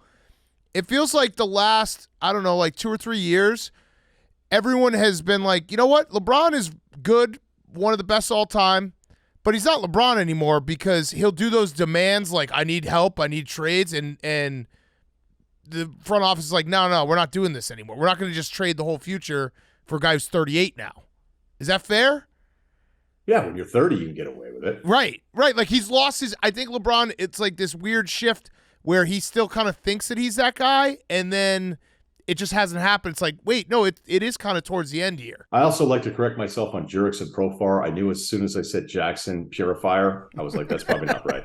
Okay, correct. That's Make okay, sure though. that's Because corrected. that means that you've learned his name by reading it, Yeah. not by saying it out loud. So I respect that. Because I was always thinking about picking him up on the waivers. I'm like, you picked this guy up 7 years in a row. All right, back to Big Cat's theory question. We could really explore the space here on this one because it's a really, really it's smart. It's a smart point. Oh, thank you. When you're already on a contract and you're 38, like, okay, man, Right. like, I know you want help, but I'm not freaking out the way Cleveland was, okay? I'm not freaking out the way Miami has. I love LeBron as a player, okay? I love him. I thought he's going to be one of my all-time favorite players to ever watch. And when you talk about team sports and signing an individual, he is one of the greatest guarantees in the history of team sports. You get this guy on your team, it means you're competing for championships, and that's really, really hard. However, he has had it in his head that, like, he can't be a partner with a team. It's very weird. I've never quite understood it. I've had it explained to me numerous times where I remember he was with the Heat and he was mad they hadn't used like the last roster spot on a guy. And so I called somebody. I was like, what? Like, who gives a shit? It's like the 14th or 15th guy. And the way it was explained to me was that LeBron always wants ownership to know that there is pressure, that they can never take a day off. And that's why he did those year-to-year deals with Cleveland, because he always wanted them to have pressure. And it's like, all right, I kind of get your point. I wouldn't totally say it's wrong, but it's not necessarily like having a great partner. So I think he's trying to do some of those same things. He'll also do it too. Like whenever you compliment somewhere else, it's very, very strategic. Yeah. He's a very strategic person. And sometimes I think it's really smart. Sometimes I think it's a complete waste of time. When he was complimenting Oklahoma City last year, he was doing it because they had all these draft picks. And I think he was doing it hoping that they would take his kid at some point. And I was like, I don't know that the front office would go. That's funny. Right. I respect that. It's good. Like, yeah. He's like, maybe if I'm just nice to them, they'll draft my son. Sam Pay him Presti's a cool dude. $100 million. Sam Presti's going to be in Space Jam 3. I'm sitting there going, all right, let me play the other side of it. I'm Sam Presti, and I'm sitting there with a 27th pick. And I have no idea. His kid, has kind of had this ebb and flow thing. And it's weird because in a way we've been like reluctant to be critical of a high school kid. But at the same time, it's like, don't we do that literally with every other high school kid that's worthy of getting a scholarship or maybe even being drafted in the NBA? And so, imagine if you're Presti and you're going, all right, we get the 27th pick. We're like, well, I don't know. Where do we have him graded? And you're like, I got it graded in the 40s. I don't know, though. Remember in 2022, LeBron said that really nice thing about me. Let's fucking That really made me happy. Cool dude. Right, Yeah. right. Yeah, LeBron was always nice. It's always been like this stuff happens. When he signed with the Lakers the first time, the Cavs organization was like, are you fucking serious? You did a multi-year deal with him? Like, you made us ride this out year to year. And if you go back to the end of the Cleveland thing, whether, Kyrie, who wanted out at first when I'd heard about it, was like, man, what's Kyrie doing? Like, who's he think he is? And by the way, that wasn't exactly a completely inaccurate question to ask about it at the time, but it's one of the few times with Kyrie where I've respected it, where he was like, wait, you're going to get rid of me? All right, well, then I'm out of here. Like, I'm not doing this, which again, I appreciated. And all like LeBron had to do at some point was like, hey, you want us to trade this player? You want us to trade this pick? You need to commit to us. Right. Because you didn't commit to us the last time you went to Miami, which was his right, and it all worked out. I wasn't critical of him when he did it 12 years. I could give a shit then. I don't give a shit now. But to see him, to your point, Big Cat, of like at 38, he can't be traded this year because of the contract. They have him under control for another year plus the option. It's like you can be mad about not having enough help, but we're not as afraid of you as other organizations have been in the past, despite the fact he still puts up massive numbers at this age. And look, let's face it too. Westbrook's there because LeBron wanted him there. And it's a $40+ million bill every year, where the best version of it is him coming off the bench, so he's not fucking up as many minutes as with the rest of the guys. But if Anthony Davis isn't there, as we saw, the healthy version of him is an MVP caliber type player. If he's not there, then it's all a lost cause. I'll finish here. It'll be really, really interesting. I can't wait to see how weird this gets, is my point. Last question about the Lakers. Is one of your favorite fan fiction, like fan bases, fan Eric fiction? Larson? No. Buddy Hield to the Lakers. I just always love Lakers fans being like, should have been Buddy Hield. I see his name. I know it should have, but it's just, it constantly is like, should have been Buddy Hield. Should have been. I just love whenever a fan base has one guy where it's like, if that guy had been here, everything would have been solved. It's like, Buddy Hield's nice. I don't think everything would have been solved. No, it wouldn't have been solved. You're right. He's the golden bullet or silver bullet or whatever you call it. Yeah. The thing is, though, like that's one of those, I love like years removed from stuff. That wasn't even years removed. That was that night. Right. I was talking to somebody being like, the Sacramento thing's done. And I was like, okay, it makes some sense. But the Westbrook thing, like Kuzma's a good player. He's not perfect. He's a really good player. Like whenever I think about trades, I'll go like, would you trade how am I forgetting his name right now? This is awful. This is our NBA expert, Ryen Jerickson Russillo. Profar. Yeah, Jerickson Purifier. Well, because there's the Kessler Williams, who I made a joke about opening up a God Street wine at some point, played with the Nets. I think he's a Pepperdine guy. I always mix it up. All right, so Walker Kessler, the Auburn kid, who got drafted this year. Would you trade Walker Kessler right now for Rudy Gobert with his contract? No. You probably, I know it sounds a little ridiculous. You might not do that. Right. And not only did you do that, you threw in 1 million draft picks on top of everything else. So then when you look at the Westbrook stuff of like what you could have done, and then where Westbrook was as an asset this summer, which felt like if he got traded, he might get, like if he got traded to the Pacers in that Turner deal for Hield, which would have ironically brought Hield back, Westbrook was going to get waived by the Pacers. Right. And, look, to Westbrook's credit, he's salvaged some of this, but the Lakers thing, it's tough. It's a tough way to judge it, man, because they won a ring. They won a ring. They went all in on AD. It was Mickey Mouse, though. Yeah, we don't indoors. We don't count it. We don't. Well, we don't. I do. We're not on your show. You're on our show. We don't count. We got Ryen Russillo joining us today. Yeah. I love it out here. So Ryan, let me. No, he was doing the. No, like LE, not LA. We're fascinated with the guys who have the auto responses ready, where like LeBron will tweet something and the first reply 2 seconds later would be like LeFraud's rings, and it'd be like Mickey Mouse bubble ring, like Cavs blue, like Draymond got suspended for Game 6. Steph Curry injured that year. And it just breaks it down. It's like he never actually won a real ring.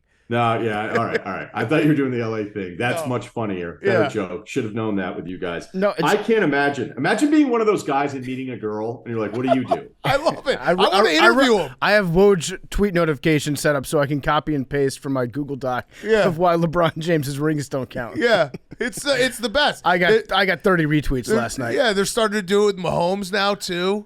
I do always love when somebody be like, "Okay." Like they address a tweet from the night before, and they're like, "Okay, lot of controversy on this one." Then you look back, it's 12 comments. I didn't think this one would pop off. Yeah. All right. Clearly, I need to address what I said last night because you guys won't stop. Ryan, I have a thought exercise to go through with you about the Lakers, and then we'll move on to another organization. If LeBron James were to be featured in the picture that the Lakers tweet out after a loss, if that were to happen one night, let's say hypothetically they lose to the 76ers or something, and the next thing that you see is LeBron James, final score, Lakers lose. What does LeBron do? Like, why have they not done this yet? What would be the downside? Would LeBron just refuse to play the next night because he's like, you guys disrespected me by using my picture on a tweet? So it still hasn't happened yet, right? No.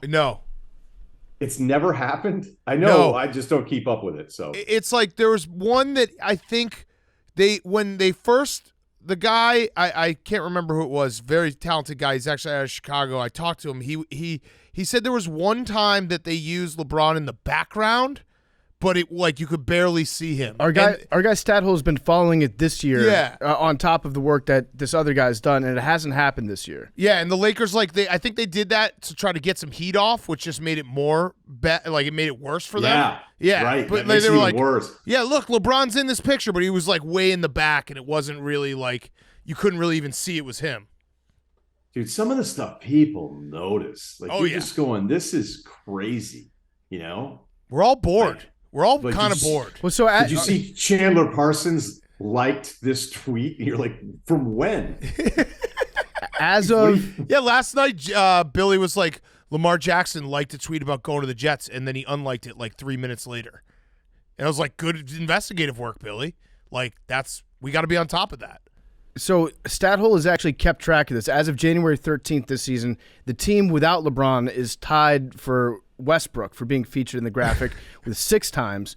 Reeves has been on their 5, Brown 4, AD Schroeder 3, Walker, JTA, Beverly 2, Ryan, Bryant, Gabrielle, and then he says whoever number 9 is have all done it once, but no LeBron. There's never been LeBron featured as it. And they've lost a lot. They have. I just want to know, I'm curious to know what would happen if they, because it's very clearly a rule that they're not allowed to feature him. So would LeBron go like into the front office the next day and be like, "Hey, I saw that tweet." Yeah, contract. What if it was in his contract and it was voided? Yeah, that's what they should do. Yeah, well, that's what LeBron needs to figure out a way to get it so he can then go back to the Cavs and be like, I'm coming home to win another ring, even though that team's really fucking good on its own. He does. He's taking them hostage on social media. He's a terrorist. It's really weird. It's really weird. Okay. I don't know why somebody would do this. It would be even weirder. Look, if it's a social media person just deciding to do it, that's weird. If it's actually some sort of mandate, that makes it 100 times more weird. Yeah. But now that it's all out there and people have been talking about it, when did you guys first notice it? Like you would notice this stuff before I would. Last year? It was Last year, the guy. Yeah. I apologize. His name's escaping me, but he did a whole video on YouTube that was very funny, and he was the one who first found it. It was like sometime in like February or March last year, and it was like the Lakers never put LeBron on losing graphics. That's so fucking weird. Yeah, it's very strange. But now you got to just get it over with. Yeah, it would be awesome. Or- It'd be or retweeted now- a lot. Or you defiant.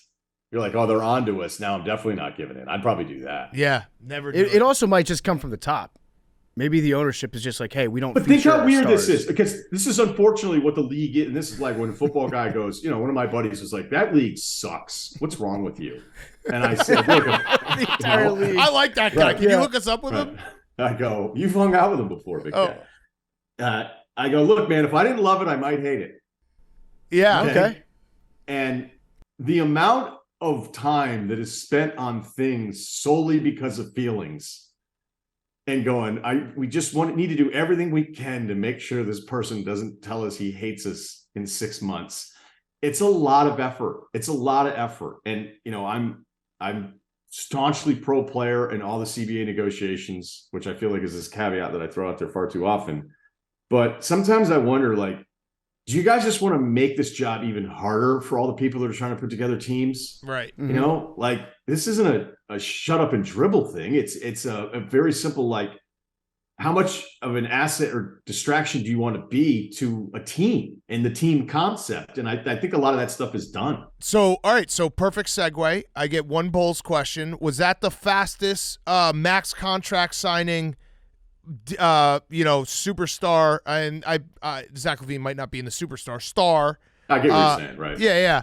Upset at management turnaround, because I think it was, so he signed it obviously this summer. I think it was early December.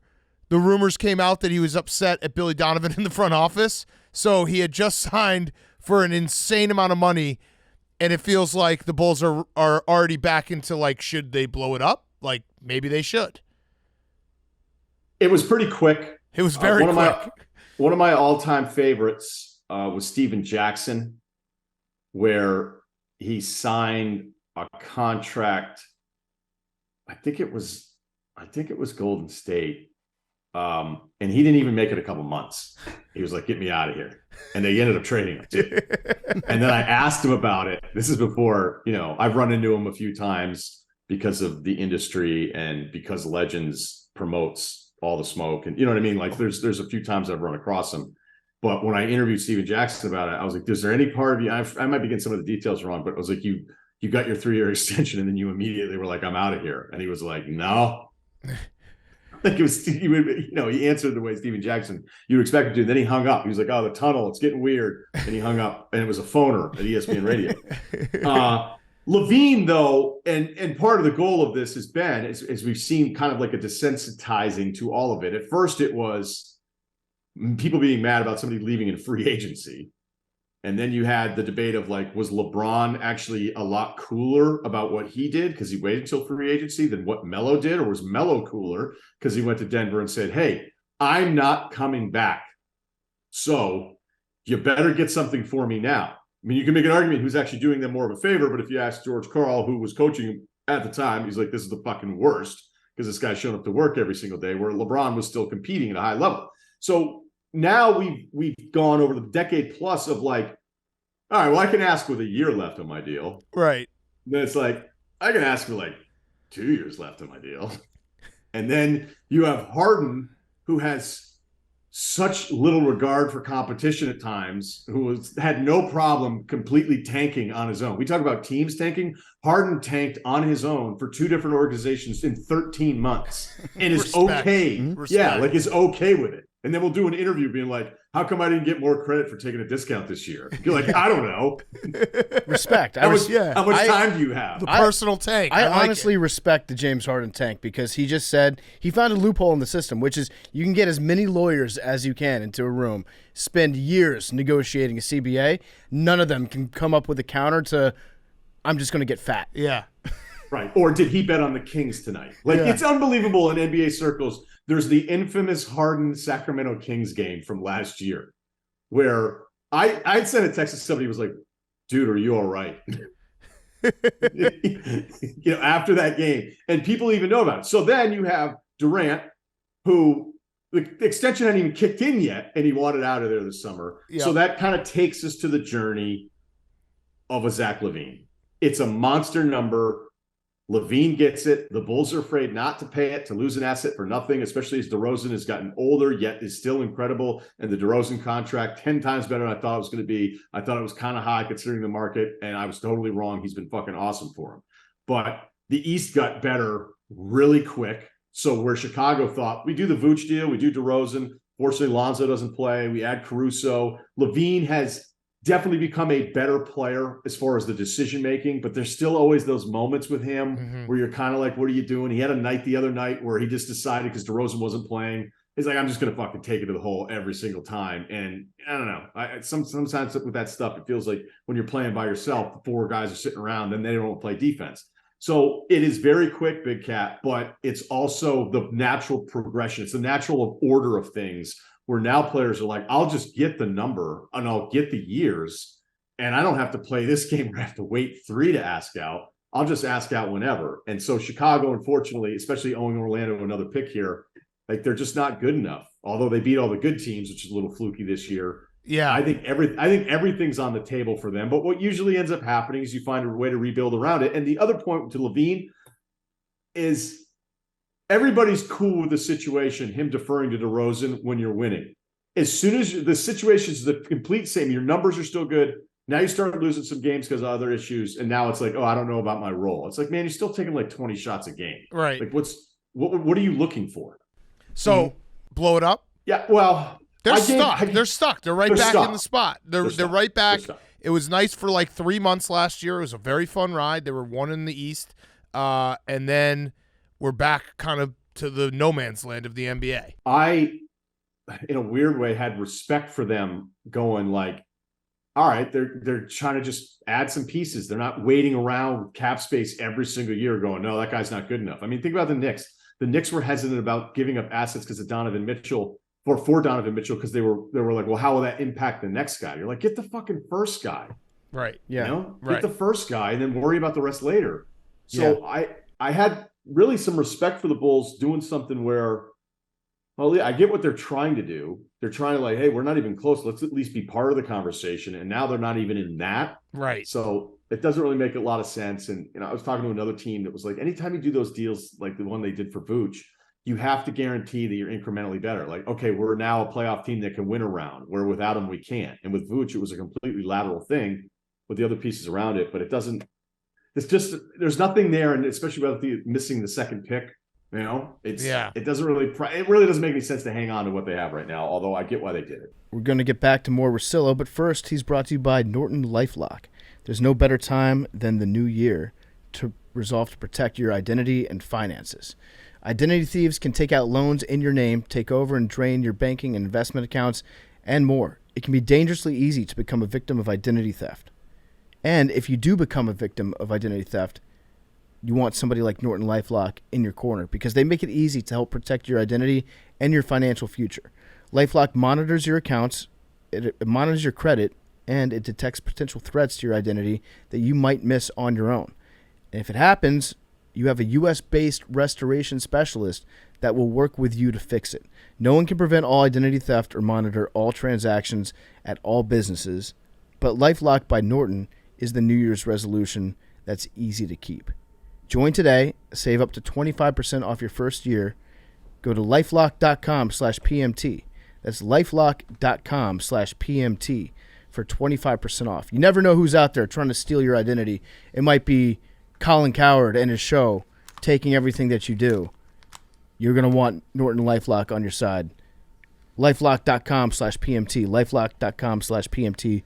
25% off. Now here's more Ryen Russillo. Okay, so go ahead, PFT. I was going to say, well, shout out to Kenny Beecham. He was the guy that found the LeBron James thing. Yes, Kenny Beecham. About the Lakers' social media.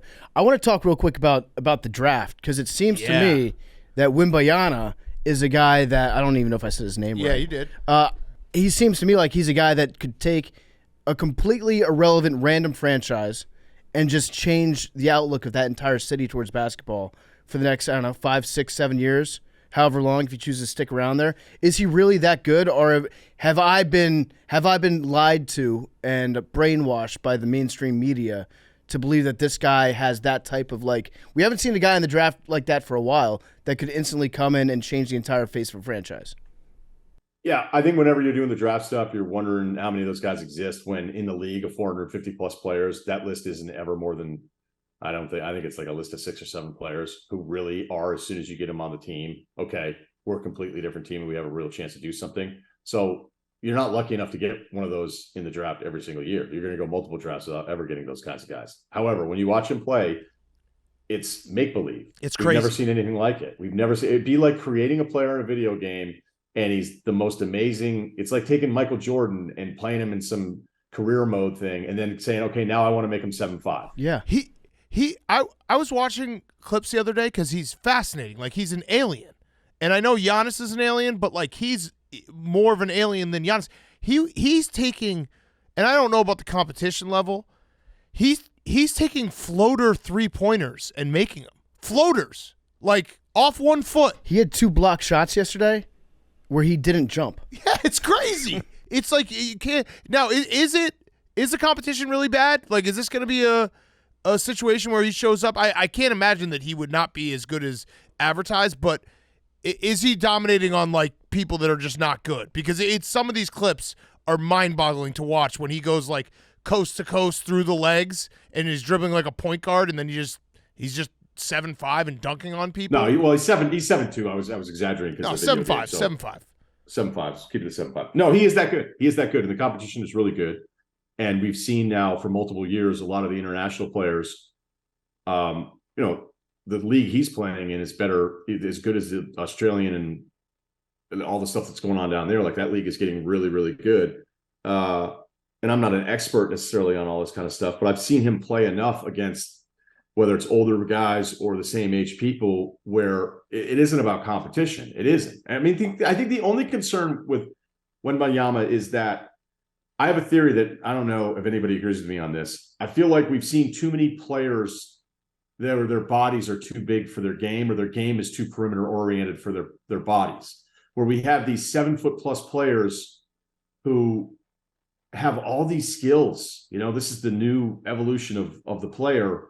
Where like when I think about Porzingis, like the thing that jumped out at first, like look at all this shit that he can do, and then it's like, okay, but is he too big? Will he stay healthy? Chet Holmgren was another one where I'm like, the stuff this guy can do. Like Chet's a really good basketball player, so if he's healthy and figures it out, he's going to be really good. Not even worried about it.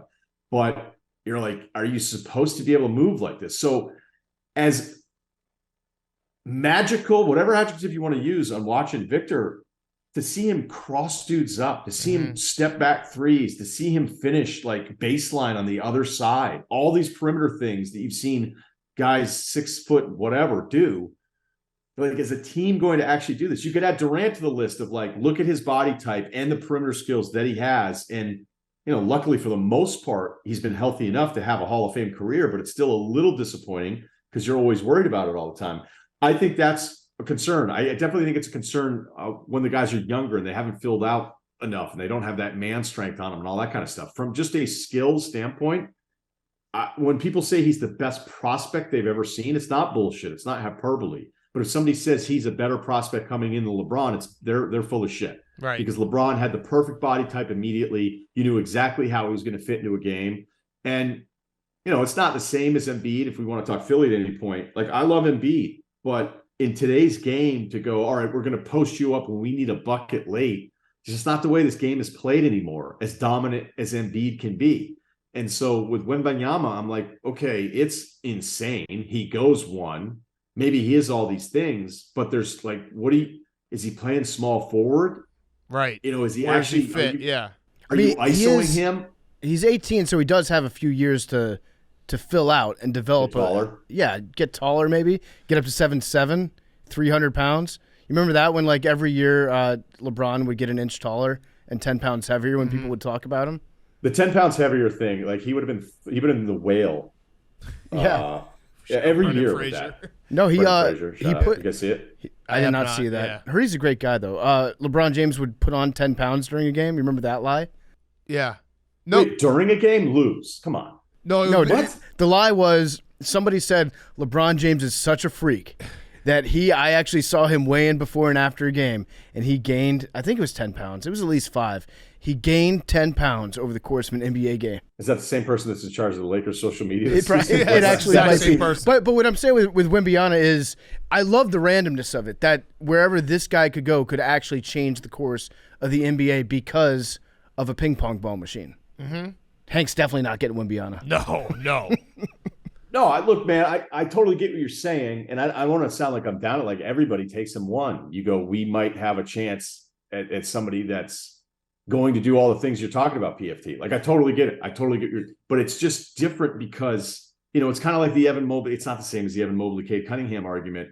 Mobley was like a perfect prospect, but you were like, Cade's going to have the ball in his hands all the time. And in today's league, the teams that have the best ball handling, decision making, like it's wings. It's wings that can attack, wings that can shoot, wings that can switch. You know, that's why this Boston thing, which is so ironic about can Tatum and Jaylen Brown play together. It's why they're the favorites right now, because they have 2 all-star level wings in their prime that you don't have to worry about their health. So I wonder, he is fucking awesome. Okay. Let's not get it mistaken. It's just from the NBA fit of taking over a franchise and him being that number one guy. Maybe it ends up being just a slightly taller Durant, although Durant's probably only, I don't know. Durant's easily 7 feet, though, from anybody that's around him. So all these points are great, and this is why I respect your opinion, because you actually think about these things. I think what we should do, PFT sidebar, Wembanyama GOAT. Just jump out? Yeah, he's just the best. Well, he's literally the best ever. He's going to be the best ever. He's the best so prospect incredible. of all time. Yeah, all time, and anyone says differently is an idiot. Victor Wembanyama Stan account? Yeah, so we'll just do that side, and you can actually like have actual thought in your analysis. In the NBA, it's perfect because you can find like a stat line every night that hasn't been done since like 1960 or whatever. We'll just cherry pick all the Wembanyama stats per minute. So we'll do that. So we got lost this in the finals. Yeah, we got this side covered. And all right, you guys good. Yeah, we'll cover your back. Where if for some reason he does turn out to be the GOAT, you can just hop back on board with us and be like, remember that part of my take? We did the NBA preview in the middle of January, also MLB preview. We discussed this. He's the GOAT. So we got you. This has been the best preview of all. I all think time. we've covered all our bases. So, We're not even previewing this year. No, I know. no. We're actually just talking about 2024. Actually. Yeah. So honestly, I know you like to talk about like the real X's and O's because you do watch all the games. So we can talk about the Nets a little bit. Is Kevin Durant overrated? Go. No. I love Kevin Durant. The guy was going to be. I mean, Jokic is probably going to win an MVP again this year. Jokic. Wait, Yeah. can you win the MVP if you like? Is there the MVP is obviously human voted? I know Jokic is incredible. Yeah, humans do vote it. Do you think that he will get dinged because he hasn't gone deep in the playoffs and giving a guy 3 years in a row? Voters are just gonna be like, well, it doesn't matter. Maybe for some, but I mean, you should be voting on who the MVP is that year and comparing it with who else. But that that's not. Everybody. Yeah, you know that's not how it always works. It's narratives too. He's a 0.2 assist away from a triple double, and it's not a hey, I want Russell the ball Westbrook every time. Yeah, Russell Westbrook. Those are the worst triple doubles ever. But did he or did he not average a triple double that season? Yeah, he also had the highest single usage rate. No.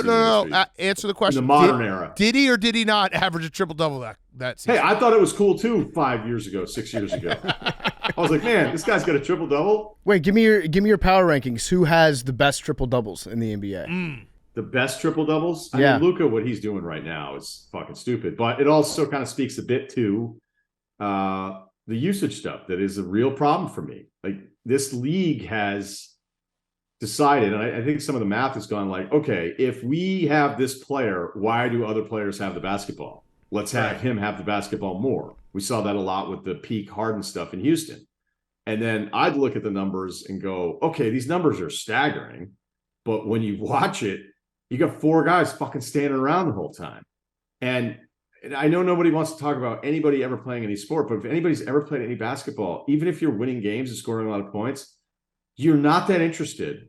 Yeah. And even more so if you're a millionaire who probably had 30 a game in high school. And then you ask in the playoffs to go, hey, now be engaged and now be ready to start taking some more shots because they're going to start doubling me and defending harder. They're going to play us multiple games in a row because it's a playoff series. So can you guys, after 6 months of watching me, be way more engaged now and be ready to take some big shots and also defend and box out if I can't figure out how to do something? So some of the stuff's been totally overrated. I know what it means historically. And as much as I feel guilty at times with Luka, like if I need a basket tonight or I need a basket right now, Luka's the best option in the entire league. He just is. He's so good. He gets the best angles. He can shoot, the playmaking, all that stuff. It's incredible. But when I look at these weeks where we have these absurd numbers, it's never been easier to score in the modern era. And part of that is the spacing. Part of it is the officiating, and a big part of it, credit to the players, is that these guys are insane shot makers. The talent level is that high. When I look at like the 7th, 8th, 9th guy in some teams sometimes, I just laugh going, this guy doesn't even play. That's how talented this league is. It's the most talented time I've ever seen. Okay? Yeah. But I hesitate to be as enamored with some of these crazy stat lines that we see because I'm like, this is kind of what we've seen the last 5-6 years with just teams selling out, going, do everything on every possession. And it's fun, and it's a celebration of that player's talents. I think it sucks for the team long term. I think those teams flame out in the playoffs for the most part. I've done the history on it. You don't have a lot of success with the top usage guys in the last 20 years. There's like one finals appearance, and that's Iverson with that Sixers team that sucked around him. I think there's a Western Conference Finals appearance. That's Harden when they blew the 3-2 lead to Golden State. There's 7 teams that didn't make the playoffs. Kobe's got a year in there. You're like, what the fuck were they even doing? And so when I look at Jokic's raw numbers and then back it up with what I watch, that guy would be happy taking 5 shots a game. Yeah. And they still might win. That's how in control he is, and why with him versus Doncic or some of the other Westbrook Harden stuff in the past, I think I just appreciate it more with Jokic. And if they end up being the 1 seed, and you'll have to compare it to everything else that's out there. Okay, well, where's Durant when he comes back, right? Does Ja have a late case in this? Will Milwaukee move up? Could Tatum get back into this thing? Booker lost his momentum, all those things. You can't say, oh, it'll be 3 in a row for a guy that hasn't really gone that far in the playoffs, even though they did make it to the Western Conference Finals the year the Lakers won the whole thing. Bubble year. You can't do that to Jokic and then make these imaginary penalties against him, because then who's the other option? I totally agree. I think he is the MVP. He's incredible. Like, he's so much fun to watch. And he makes everybody around him better, yeah, too. and in his control of the game and the way he's just able to do everything, Aaron it's Gordon's so much fun. Aaron Gordon's a completely different guy now. Like, look at his numbers in Orlando. PFT, you're totally right. Look, they had these amazing offensive ratings last year with all the guys missing. Yeah. Like, no, he's he's incredible. I'm just saying I know how this works. I know how the NBA voting works. There's a reason why, like, Karl Malone has an MVP, or LeBron didn't win it every single year in that stretch where he was by far the best player. Steve Nash had 2 MVPs. Like, there's just weird shit happens with the NBA MVP, and voters get fatigue. I agree with everything you said. Russell Wilson never got a vote. That's crazy. Yeah, Russell Wilson never got a vote. Carson Wentz got 2. All right, so quick last few questions. Sixers. Max is going to be mad if we don't mention him. Let him down easily. I really liked the roster so much when the season started. Harden's missed 16 games, and Embiid's missed 12. Maxi's missed 20. There's all these numbers that are going to tell you they're really good, and that you shouldn't say it's Boston, Brooklyn, Milwaukee, and then Philly. But I'm telling you, it feels like Boston, Brooklyn, Milwaukee, and then Philly. And Brooklyn could be a massive disappointment, too, if the Durant thing doesn't get straightened out. Can I ask you guys a quick question? Uh-huh. This has been a really good Kyrie stretch. Yeah. And I'll answer the rest of this Philly question here, but that was a high usage answer on the Jokic thing, so I want to pass the ball here a little bit more. Would you respect Kyrie more or less if he just toned it down because he's a free agent? Less. Because if you're gonna be about it, be about it. The fact that he's been a little bit too quiet recently, so I hadn't been thinking about that, Ryan. That's why I like having you on the show, because I hadn't put 2 and 2 together. I just thought that with Kyrie, he maybe was trying to be a good teammate, maybe learned a lesson. But really, what I was thinking in the back of my head was he's been a little bit too quiet, and something big's about to. He's been cooking something up in his lab. He's gone off the grid, and he's been developing a new take that he's going to come out with soon. But the way that you put it actually does make me respect him less. The fact that he's shutting his mouth up because he might have to go get paid somewhere. Yeah, I mean, I would agree. I always thought his apology thing was just ridiculous. It was like everyone had to tell him to apologize, and then he still didn't, and then finally was like, oh yeah, maybe the Holocaust happened. My bad. Hand up. It was like, dude, why even apologize at this point? You don't want to. Yeah, less is the right answer. Yeah. I mean, it's the right tact to do what he's doing. Yes. Yeah. Don't get me wrong. Not stopping denying the Holocaust was a great move for Kyrie. I can't for his future I can't underline that enough. And just for him as a person, but the fact that he may have only stopped doing it because he's going to be a free agent, that undermines his credibility. Right, and it also it goes to did he stop having the thoughts? I don't think so. Yeah, thoughts usually aren't just wow, that was a crazy Wednesday. Yeah, right. Shouldn't have tweeted that one. Did you watch the documentary yet, Ryan? No, I didn't. I thought you were a co-producer on it. No, was not. All right. So it gets some very basic historical facts incorrect. I want to just put that out there. Yeah, I know. I've waded through some murky propaganda before, and this beats most of them. Yeah, I mean, you had to put the waders on. Yeah, and go through it. Those dark years for you. Well, you watch the games. I have to watch the anti-Semitic documentaries so that I really know what I'm talking about when I tell Kyrie that he's full of shit. Right. And he calls Dan. Be like, Dan. Wait. Sixers. Philly. Yeah. Philly. Okay. They're not going anywhere, huh? All right. So we know they've missed games. And I watched because, the MVP vote thing got a little nasty last year. A lot of stuff flying around. And in a way, when you looked at who Jokic was and what Giannis had done, if Giannis had not won MVP, to your point, Big Cat, if he had not won one, he would have won it last year. Right. That's how it works. Right. You're right. I'm not telling you wrong. I'm just telling you I try not to do it that way. Okay. Embiid, I ended up voting third, and people thought I was losing my mind. And I went, well, I'm kind of stuck, and I think the standings are close enough. And I just feel like when I looked at the injuries and what Jokic did with this offense and all this different stuff, and granted, look, there was a game against Sacramento where they decided 5 straight possessions to attack Jokic, which is going to be a concern for them come playoff time. But like I said, man, this last month or so, they've been really good on defense. So when I'm going through the Embiid stuff, I'll watch really closely. And I cannot express as much how much I like the dude. He fucks up at the end of the games a lot, man. I'm telling you. And I don't know if it's on him as much as it speaks to some of the stuff we were just talking about with Wembanyama, and that what does an offense look like when a big man is your focal point? And granted, Embiid is still more, or I would say less perimeter based than some of the crazy shit we see Wembanyama do. But if you're like, oh, are we going to get Embiid a touch? I mean, how many Sixers fans, you may not want to admit this, but how many times do you agree? It's like he gets the touch and then he gets everybody collapses on him, and then him like kind of forced into a tough shot decision where it's like, I'm the guy, so I'm supposed to take the shot, but it might not be the best shot. So now I'm going to get it past somebody the other way. He hit the game winner against Utah. He was a tough option there prior to that shot. He threw one out of bounds. He missed another one. He had some games against, or some possessions against the Pelicans where I'm like, man, what are you doing? So then I looked it up. I looked up the clutch turnover rate for the top players in the league. Bradley Beal's number one in turnover rate, clutch time. Not a shock if you're a Wizards fan. Mm-hmm. Number two is Harden. Number three is Embiid. Players, turnover rate. Now, it doesn't mean that this stat can't be fixed somewhere, but it matches what I see. Mm-hmm. It matches all of the times where there's a lot of Philadelphia numbers where the profile is great. Hey, look at this, what they can do on offense. Look at all their depth. Look at the different defenders they can throw at you.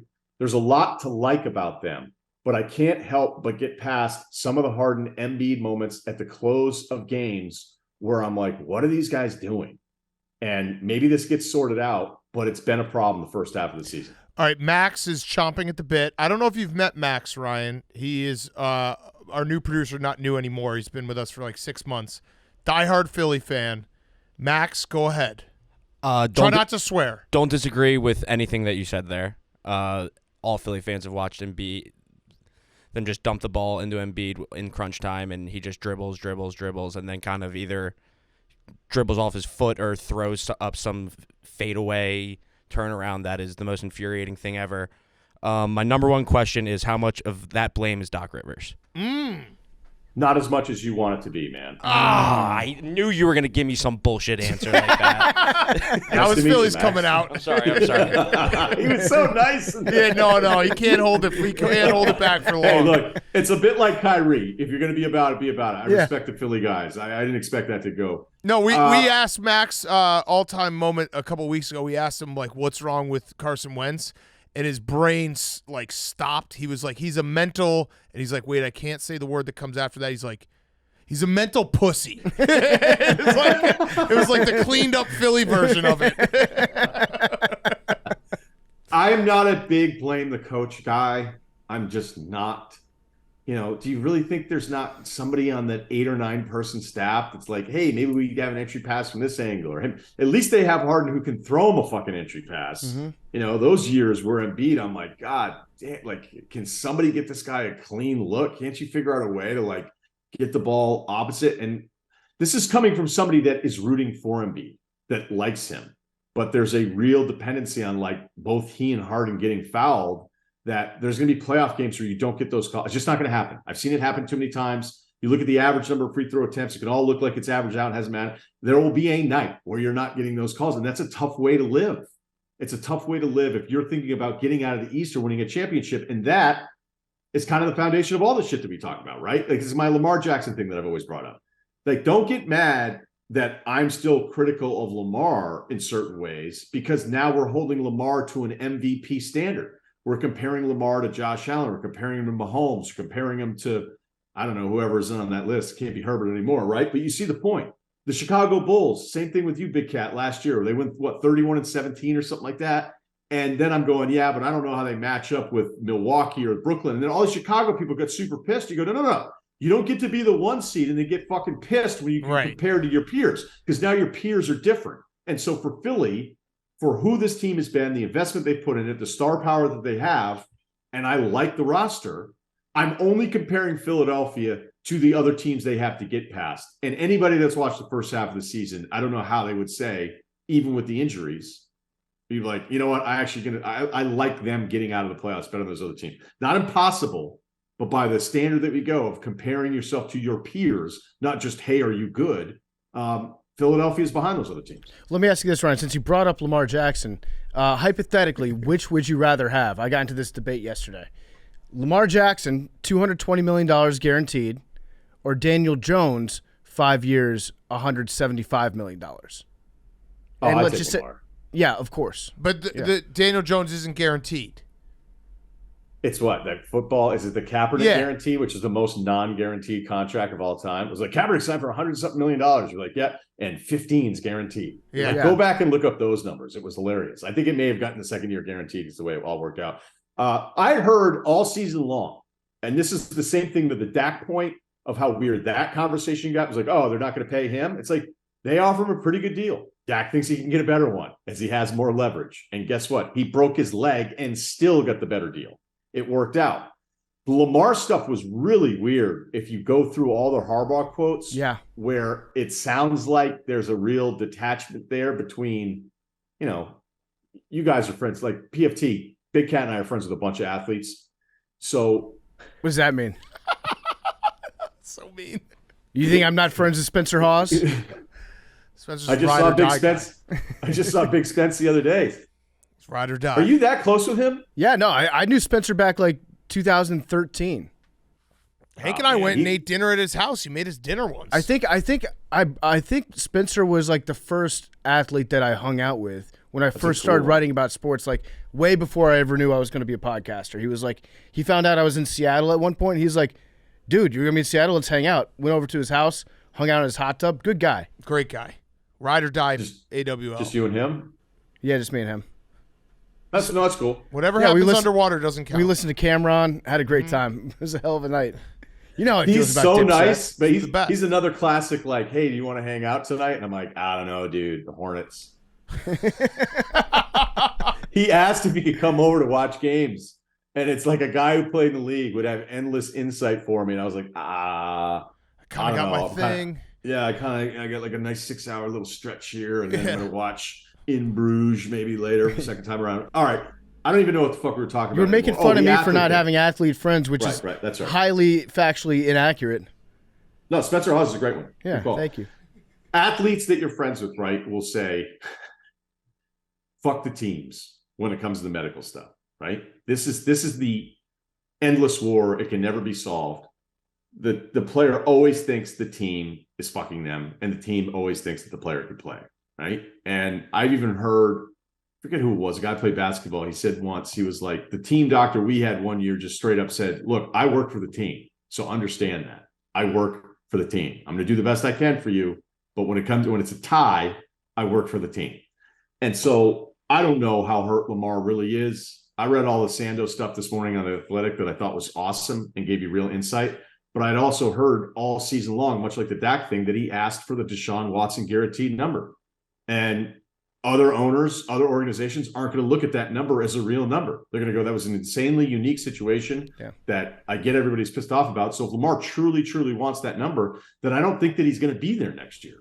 That's interesting you say, because when I was texting with Joe Burrow about that, he had a different mindset, and Taylor Heineke was telling me that he's going into free agency knowing that he actually would not want that same type of contract because the money is just too much and too much pressure. So I thought it's interesting that you took that perspective when my friends are telling me otherwise. So Point that PFT. was three white athletes that you're friends with, PFT? Oh, I didn't even get to John Kuhn. Yeah, I haven't even. Blake Griffin. I haven't even Throw opened Blake up the Griffin. can on Throw Blake fullbacks Griffin. yet. Blake Griffin. Blake Griffin is a Blake man that Griffin. I know. Yep. I have many friends in the I'm NBA. just trying to help you out. Some of my best friends play basketball, right? He knows over 9 basketball players. Lorenzo Neal Yeah. and I were just talking the other day about Lamar's contract. It's fascinating you brought that up. I did hear a rumor, though, that Lamar has COVID, like long COVID. I don't know if it's true or not, but I recall like last year when I first started to notice like the way that they talk about Lamar is very weird and very different. The Ravens, yeah. The Ravens. It was back like, I want to say November of last year. I even said on the show, I wouldn't be surprised if the Ravens were going to try to move him this offseason, and everyone thought I was insane. But it was just based on feel that the organization has been very strange with Lamar since at least, I don't know, the last 18 months or so. PFT had it first. Since the butt issues started. Facts. feel like Big Cat just totally shut down. The last No, 2 minutes. I mean PFT's right. I've been saying for a He's while. Yeah. I thought the stuff when you combine it all together, you go, wait, like we have a real thing here. It was funny to see him in different jerseys and all that shit, but It's weird. does that mean that people? Okay, here's another one. This is one of my other favorite ones. Like when you have a take on a quarterback. Let's say you don't like the quarterback as much as the rest of the public does, and then the team gets rid of him. It's kind of like my Kirk Cousins in Washington one, where I was like, I know he puts up some decent numbers, but I was like, wait, and they decided to be like, hey, we're just not going to have one instead of paying you. Yeah. Yeah. That's our Like, strategy. doesn't that Play this mean? position, yeah. Doesn't that mean you win the argument? Is there a weird win in here for the people that weren't 100% in on Lamar if the Ravens are like, yeah, actually, we are going to trade you? Oh, they'll Or is take it as a solely- win. Yeah, they'll take it as a win for sure. He's a running back. Yeah. And Yeah, I've the also running back thing was dude, literally, it was a great hoodie. It was comically, historically inaccurate hoodie. Do you know what's funny too is with the Lamar stuff is now that Justin Fields is obviously the guy for the Bears, I find myself like I have to defend Lamar too because I hate when people are like, "Oh, he's a good running back." It makes me mad. I get triggered, which isn't going to help because people are going to. What are say you more going now. to do? What are you going to do? What do you want them to do with the number one pick? If they take Bryce Young, you are ... Fill it in. Mad Lib. Well, I'll tell you what I want to do, and I know we've been going long here, but I'll tell you exactly what I want them to do. Let me find. I actually got my GM hat on the other night, and I did a mock draft. Yeah, so I traded with the Texans, then I flipped that to Seattle, then I swapped it to Atlanta, then I traded with Detroit, and I got the Bears 3 2023 first rounders and 5 2024 first rounders. So, 6 2024 first rounders. Pretty good, right? I think I could get it where the Bears have every pick in the next year's draft. I'd be like OKC. Yeah. Mm-hmm. Do you think? Never have to draft. You just accumulate assets. Yeah, right. Just keep getting it. Keep getting assets. Yeah, I don't know what they're. I mean, now we're just doing all football. Okay, here, let's bring it back. What if the Bears traded it for Chris Middleton to make sure that Justin Fields still doesn't have help? I like Chris Middleton. He's fucking good. I mean, he's really good. Could he's underrated. What if hypothetically, the Bears wanted to get Giannis at tight end? Could they? Okay, now could they send anything to the Bucs of value? Like, could it be cash consideration? They should allow this. Yeah. They should absolutely allow. No, we are now doing a thing that I've pitched to Simmons Yes. numerous times where he'll text back and go, oh, that's a good idea. We don't ever do it. Well, he should What listen. if you started doing He doesn't value you, multiple- Ryan. Yeah. Not like us. You need to stand up for yourself more. You could be so good if he just let you be you. That's such a great insult. You could be so good. If we just opened it up to multiple franchise same city trades, Yeah. like would you trade Justin Fields for LaMelo Ball right now, Big Cat? Mm. They need a No, I would not Panthers because need a- I'm already okay. dealing with Alonzo's knee injury. What about though Zach LaVine for Michael Gallup and Tony Pollard? I would do that in a second. You think that's enough? I don't think that's enough. That might not That's be not enough. But No, I would that's not enough. if we did this, if we actually did this, like say like we get to be the GMs, I would just trade all the assets on all the other teams and try to win a championship with one team, and then just start over and do the same, like shuffle the deck, where it's like the Cubs win 60 games and the Bulls win 12, but the Bears go 17-0. And it gives you a nice break during the season. too. Right. Like I think the real one for Boston fans would be like, would you trade Tatum? It'd have to be a 3-teamer because you'd get Burrow from Cincinnati, put him on the Pats, but that means Tatum would have to get flipped somewhere else. You'd have to maybe just give the Reds a starter. No, Tatum would just play for Kentucky, save Cal's job. Done. Get colleges involved. Joe No, just I actually don't- don't be texted me. ridiculous. He said he doesn't Don't get he doesn't crazy. see himself in a Matt Patricia offense. Who said this? Joe did. He just texted Joe Burrow PFT. just texted me. Yeah. All right, So there's your answer. We should do. I mean, we're gonna see you I thought Super you Bowl were- week. We I should thought do you our were best reading trades. Okay, I thought you were reading as a text from your non-white athlete friend. You got really No, excited. he's white. You're This holding one's you're one of the holding up your whites. This phone. is white. This one's white. But we should do an extended. Everyone bring their 5 best trades, city trades. I like you that. could do Trades. and I you like could that. do Oof. college. You could do because A lot No, of Bengals. college is out. No, You but can't a do lot of that. Bengals fans are probably UK fans because like it's right across the No, border. then you're just gonna okay, but then the Reds are gonna have to get like a. You're gonna have to figure out a way then to make it a 3 franchise thing where the Reds end up with something. Yeah, true. All right. So, yeah, you're right. You're right. Who gets the worst in this deal? The Lakers trade Darvin Ham to the Rams for Sean McVay. I think Sean McVay could win a title with the Lakers. Yeah, I'd say so too. I think McVay, if he's almost retiring every year now, I'm pretty sure with this Lakers group, he wouldn't make it through the full season. Maybe. I just love Hey, watching. what would you do? See, I can't ask Kevin Durant to the Heat, Tua to the Jets. Both teams get Durant? better. Both teams get That better. sounds like a good trade. That's actually Win-win. I think Miami would do that. That'd be really funny though. I don't know if they would do it. Because then you also have to factor in like how much each franchise means to a city. So like if I say to PFT, like, would you do Bradley Beal for Derek Carr? You'd be like, well, why'd you done and Derek done. Carr? That's such a depressing. That was so mean. It's actually perfect to describe like That was so mean. my best hopes and dreams Yeah. as a DC sports fan. In my Wait, you don't wildest want Derek Carr? ambitions. No, I'm a Derek Carr guy now. No. I mean, I would prefer Derek Carr to Carson Wentz, but like if you're asking me if I Would think you?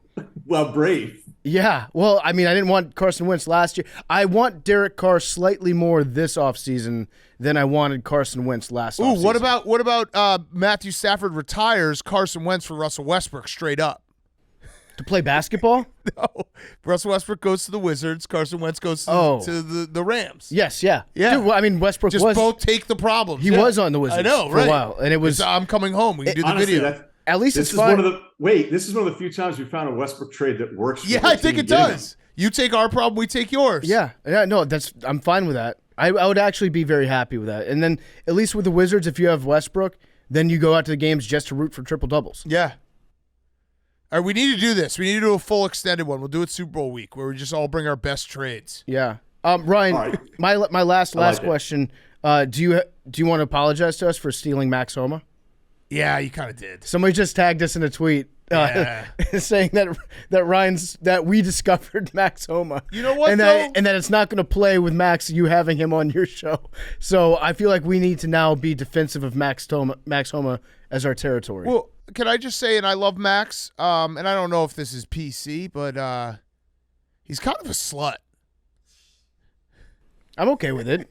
He's young. No, I love banging him. He's learning but his he's kind body. of a slut. Yeah. Crazy. Yeah, no, I phrased it correctly. I love my time I spend with Max Homa. It's You guys nice, wanna- you know. Like you guys really want to roll up the sleeves right now and fucking do this for real? Another 2 hours on this show. no. What was the one that we got? You had a pretty tough cuck run with me. That Yeah, I we had, wasn't, like- I finally called you and was like, "Are you fucking serious?" Yeah, it was like, we're Which, not you know, doing this. Yeah. I think you know how much our friendship has meant to us. It's kind of fast forwarded. It's weird to have friends later, but we don't have to run into each other, so it's not that much. It's not like, oh hey, we have to make sure we're checking on each other, that kind of stuff. But I appreciate our friendship quite a bit. But between the LSU run, then Yeah. me having Homa on, Yeah. and me being like, hey, you guys should have Homa on. And then he's on Sports Center, and Sports Center's like, "Hey, you yucking it up there with the old the pardon my take guys." I forgot about the LSU run. We did.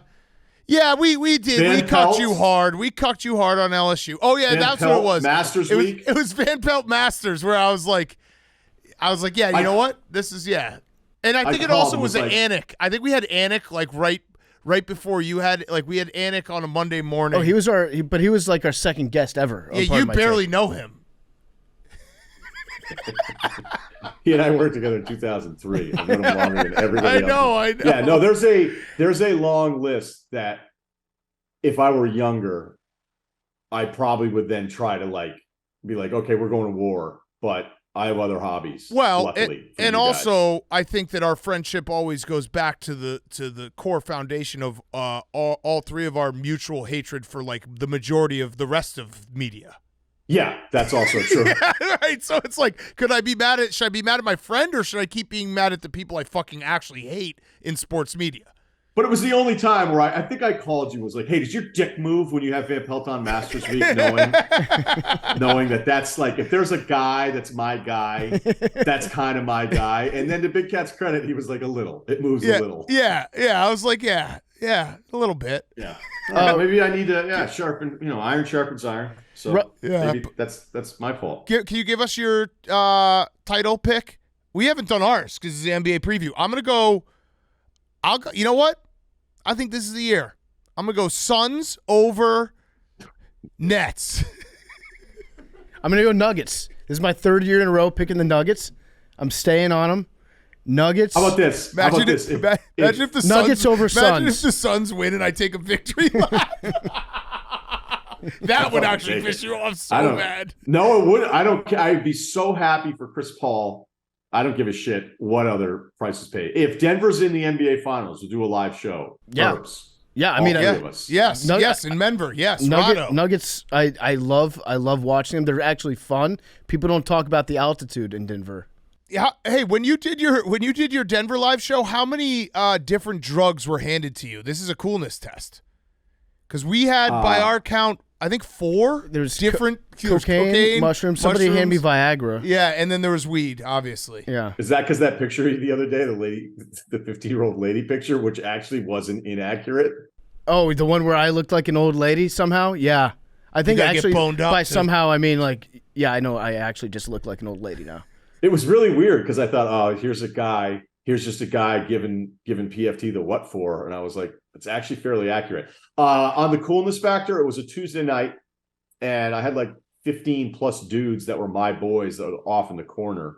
Their wives weren't thrilled with that crew on a Tuesday night into a Wednesday morning out of nowhere deal. But I wasn't offered any drugs. Oh, so, yeah. We gotta get those numbers up. Yeah, right? that's tough because ours was on a Tuesday too. So not even Winstrol. Yeah. I would have been psyched, especially with the altitude. Yeah. All right, so give us your finals, and then we'll end it. Do not rule out Golden State. No. Give us your finals. Boston over Memphis. There it is. Okay. That'd be a fun series. It'd be fucking awesome. What about NHL Stanley Cup Finals preview? Yeah, let's get it all Who done. do you got? Oh. And then Masters. Also Australian Open, if you want to throw that in there. You know what? Let's save it. Okay. Do all of our previews. This has been a fantastic NBA preview. It's just actually the sports year preview. Yeah, with Ryen Russillo. We just covered all our bases because I'd get tweets being like, you guys ever going to talk about the NBA? It's like, bro, football's still on. And I get tweets too. I got tweets when it was like, oh, hey, I can't believe those guys on Fox took that headlines today, tomorrow bit from Pardon My Take. Oh, no. That was a instance where Colin stole from both of us independently. Yeah. So he did a mashup. I'm going to stick up for Colin. It is not Colin. Okay, whoever it was took your segment, tomorrow's headlines today, and then took our headline and then mashed them up together into one giant ball of theft. It's like White Panda. Oh, they took your headline. Yeah, the actual headline we talked about on Friday with our guest Booger, who, I don't know, we should introduce you to him. He's actually a good friend of mine. Booger's a good friend of mine. We hang out all the DMT found one. Me and Booger donated $20,000 to the NAACP together 2 years ago. Ever heard of it? Wow, guilty conscience. I did. I saw Ravel tweet about it. Wait, Stanley Cup. I'm not locked in. I know the Bruins are on fired up. I don't know I know the Kings have had a decent record. Let's go Boston Kings. Okay. Oh, wow. Okay. My two homes. All right, so that was it. We did the whole previews. Baseball. It's going to be called the Forbort Finals. Ooh. Well, yeah, baseball. Give us baseball real quick. Dude, fuck off. All right, we'll see you in Super Bowl week. Bye, Ryan. Bye, Ryan. Ryen Russillo is brought to you by Stella Blue Coffee. Stella Blue's premium blend of Rainforest Alliance certified Colombian and Central coffee is fantastic. I had a cup for breakfast today. I'm all out at my house because I drank more. I drank all of it. So I'm going to take this game-used Stella Blue coffee box home that we've had on the desk here. I'm taking that home because I am all out. I tried to get some this morning. There was no Stella Blue left. My day got off to a rough start. But Stella Blue coffee is delicious. It sponsored me and Donnie's trip to Qatar. Coffee hits different in the desert. It's great. Welcome to your new favorite cup of coffee. Right now you can try out the 3 delicious roasts: Positive Vibes Light Roast, Big Cat Blend Medium Roast, and Electric Avenue Dark Roast, and single-serve pods, freshly ground bags, or whole bean bags. Shop now. StellaBlueCoffee.com. Stella Blue Coffee. QuickTrip.com. The most ethically sourced beans out there. That's good. All the beans are ethical. That's a fact. Okay. Somebody's going to look into that. Yeah, they probably that's bad. No, they are ethically sourced. Is Maduro a good guy? I'm looking up where these beans came from. Who's Maduro? They're ethically sourced. Okay. Ethically sourced beans. All right. We got some business we have to attend to. So, to recap, if anyone hasn't been following, we have our bowling bet, which we can announce January 31st, correct? PFT's birthday. We will be live bowling. Bowlero. That's perfect. Like, I used to always want to have a birthday party at the bowling alley. Yeah, it's going to be great. So we'll get pizza. We'll have a great time. PFT and I will be calling Max and Jake trying to bowl. We made an extra bet. Not the whole time. Not the whole time, Yeah. but some of it. We made an extra bet where if Jake beat PFT and I in picks this weekend, PFT and I would eat 6 hot dogs each at our own pace during Jake's bowling quest. So that would take 60 pins off at our own pace. And if PFT and I won, Jake would have to go to Kansas City for the Chiefs game. Shout out Game Time. Going to get great prices if he has to go. Dressed as a felon. Chiefsaholic. He has to wear it on the plane. He has to go to the game. We ended up tying. We both went, 3 and 4? 3 and 4, yeah. 3 and 4. So we ended up tying. Shout out Brett Maher. He got us to this tie because if he had hit any of his extra points, we would have lost. Unreal. Unreal. Oof, I didn't realize that. Yeah, literally if he hit one of them. No, it's fate. Yeah, one of them. It's destiny. 1 for 5. Sure. And Bucs missed a 2-point conversion. Yep. So, yep. It was the perfect way that we could get here is the coin flip. So we're going to do 7 game series of coin flips to decide who wins the bet. Also tune in this for Friday's show. We're going to do the Ray Allen bet where anyone who wants to get involved, it'll be whoever loses the most games has to tweet out. I did the tweet, by the way. Did you guys see it? What? The Ray Allen tweet. What tweet? You tweeted it? I did the Ray Allen tweet. Oh, the highlight of the game against the Spurs. Anytime someone asks now, I'm just going to quote tweet it with the 3 against the Spurs. That's dirty. That's Got dirty. it. But Ray wait, Allen. Big Cat. No, it's whoever wins gets to tweet out. Oh, yeah, the Ray whoever Allen wins. tweet this Whoever wins. weekend. Whoever 'cause we wins want gets to do it. Yeah. So we'll figure out how we're going to do those picks. But the business at hand is we have to figure out if Jake and Billy are going to Kansas City or if PFT and I are eating hot dogs. I actually think that we should just go anyway, me and you, PFT. Billy was shaking his head because a second ago I told we were planning out this weekend, right? And Billy's been. I know that he didn't really want to come to the stream last weekend, which is fine. He doesn't have to. It's birthday weekend. Yeah, it's not part of his job to come to the streams, and so Yeah, kind of is. Well, but yeah. he did. Okay, so he missed out on last weekend's stream. I was there the whole time. Big Cat, you were there the whole time. And I was thinking to myself, Kansas City Chiefs, what are they known for? Beer and meat. A lot of meat. And I was like, that's kind of my thing, is beer and meat. Yeah. So I was thinking, Jake and I, we travel really well together, right? So you're going to go instead. We the did. Boo bet was a very successful piece of Oh. Yeah. So we work well together on the road. But then it's like, Big Cat, when was the last time you got to go see a game live, right? Live. So you and I will take Jake instead of Billy. Yeah. That's perfect. I think that's fair, right? Yeah, that's absolutely fair. We want to turn this trip into great content. Yeah, we should go. And so I would love to go down to this game. I was actually initially joking about it, but then I realized, wait a second, this is the Saturday early game. I could definitely make it We're down back there in for this that. office before kickoff for the first game Sunday. Easy. Yeah, easily. So, Billy, you're cool with this, right? Me and PFT swapping in? Yes. You sound cool. Right now you have any chance you want to tell us that you're not cool with it. I'm just never going to get excited about anything again. Billy, I'm not going. Don't worry. I might go. I can't speak for PFT. I know PFT's I am not actually going to go. Billy, I it's am not okay. going. You said that you had big plans I- for this trip. I tweaked out when I got a little sense that this might be happening. Watch it on PMTV. Watch it on PB. Yeah. Was it? Where was it? PMTV? Was it?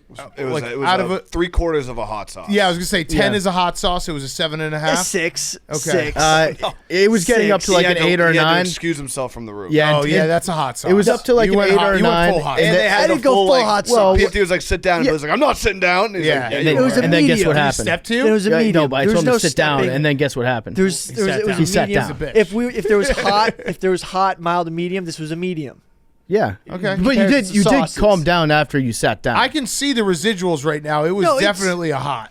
You guys knew I was getting excited for this. I was going like last night in the group chat. I was getting super excited. Like I kind of wanted to make it look like a Vice documentary of like the real mascots, and we were like getting inclined with them, like because they do some crazy stuff. This was one We of were my getting, like, favorite. I was really Embedded pissed. with these super fans go. that are like absolute nutcases. I just like had this vision in my head that would have been fun. But If you it's do cool. go, Are you if gonna be able Billy to do does that go- vision and the Jets New York media vision at the same I- time? There's I've a lot on your literally- plate. A lot of visions. The only thing that's been stopping this Jets thing has been all my new plans that pop up. Yeah, right. I'm You're- You've been honestly, working too hard. I never saw that one my coming. procrastination for this Jets thing I'm doing has been just great ideas all You just around. got too much on your vision board. Yeah, It's a curse that your brain is so good that you're coming up with all these great ideas. to procrastinate. Yeah. Once Billy said this, I was To not do I'm the kinda, idea that takes a lot of work. I'm kind of rooting for Jake and Billy to go just because I do. It's like I'm a huge Albert fan. Einstein couldn't tie his shoes, Right. right? But he invented the nuclear bomb. Right. No, he did. You're waiting. Well, he helped. Yeah. You're started You're it. waiting for your own Operation Paperclip, Billy. No, not that one. As a doc head, I love docs, and Billy last night said this, and I haven't really stopped thinking about it. Where He said- did he say this? we in the group text? He Is this said- in the group text that we saw that picture of you standing next to Jerry Jones? He said in the we are 1950s? we are literally in going to Arkansas? do a Vice type immersion into what these super fans get up to. We're gonna put the meth in method acting. Okay. So And now to do that, are you you're not going really to selling be, you going on this trip right Yeah. now. Are you also going to be drinking? It's gonna be fun. Because I feel like you should. be fun. You're going to show up and someone's going to hand you a nice ice cold Coors Light. It's like No, right no, as no. you're leaving We- the stadium, you're like, "Yo, bro, can you make a quick TikTok real quick?" That's the video. Yeah. If you can secure Jackson Mahomes to do a TikTok with, He's actually He's back. Kudos, Yeah. kudos to them. He's not. Is he back? He's back. I think he's back for the playoffs. I know, but he's like honestly, he like out of respect for his brother, he's kind of toned it down. I don't We know haven't if seen that. it. Well, I don't know. I don't know- how it went I don't know down. what if it was a happened. respect for brother told not to. I don't know. you should, if you can secure doing a joint TikTok with Jackson Mahomes, I'll let you go to this. And we are a Jackson Mahomes podcast. Oh, for we sure. defend him. and Brittany too. Yes. I like, but I still want to do the PMTV. Okay. Yeah, it's gonna be sick. What do you- But I'll wait. try to get that TikTok. What do you mean?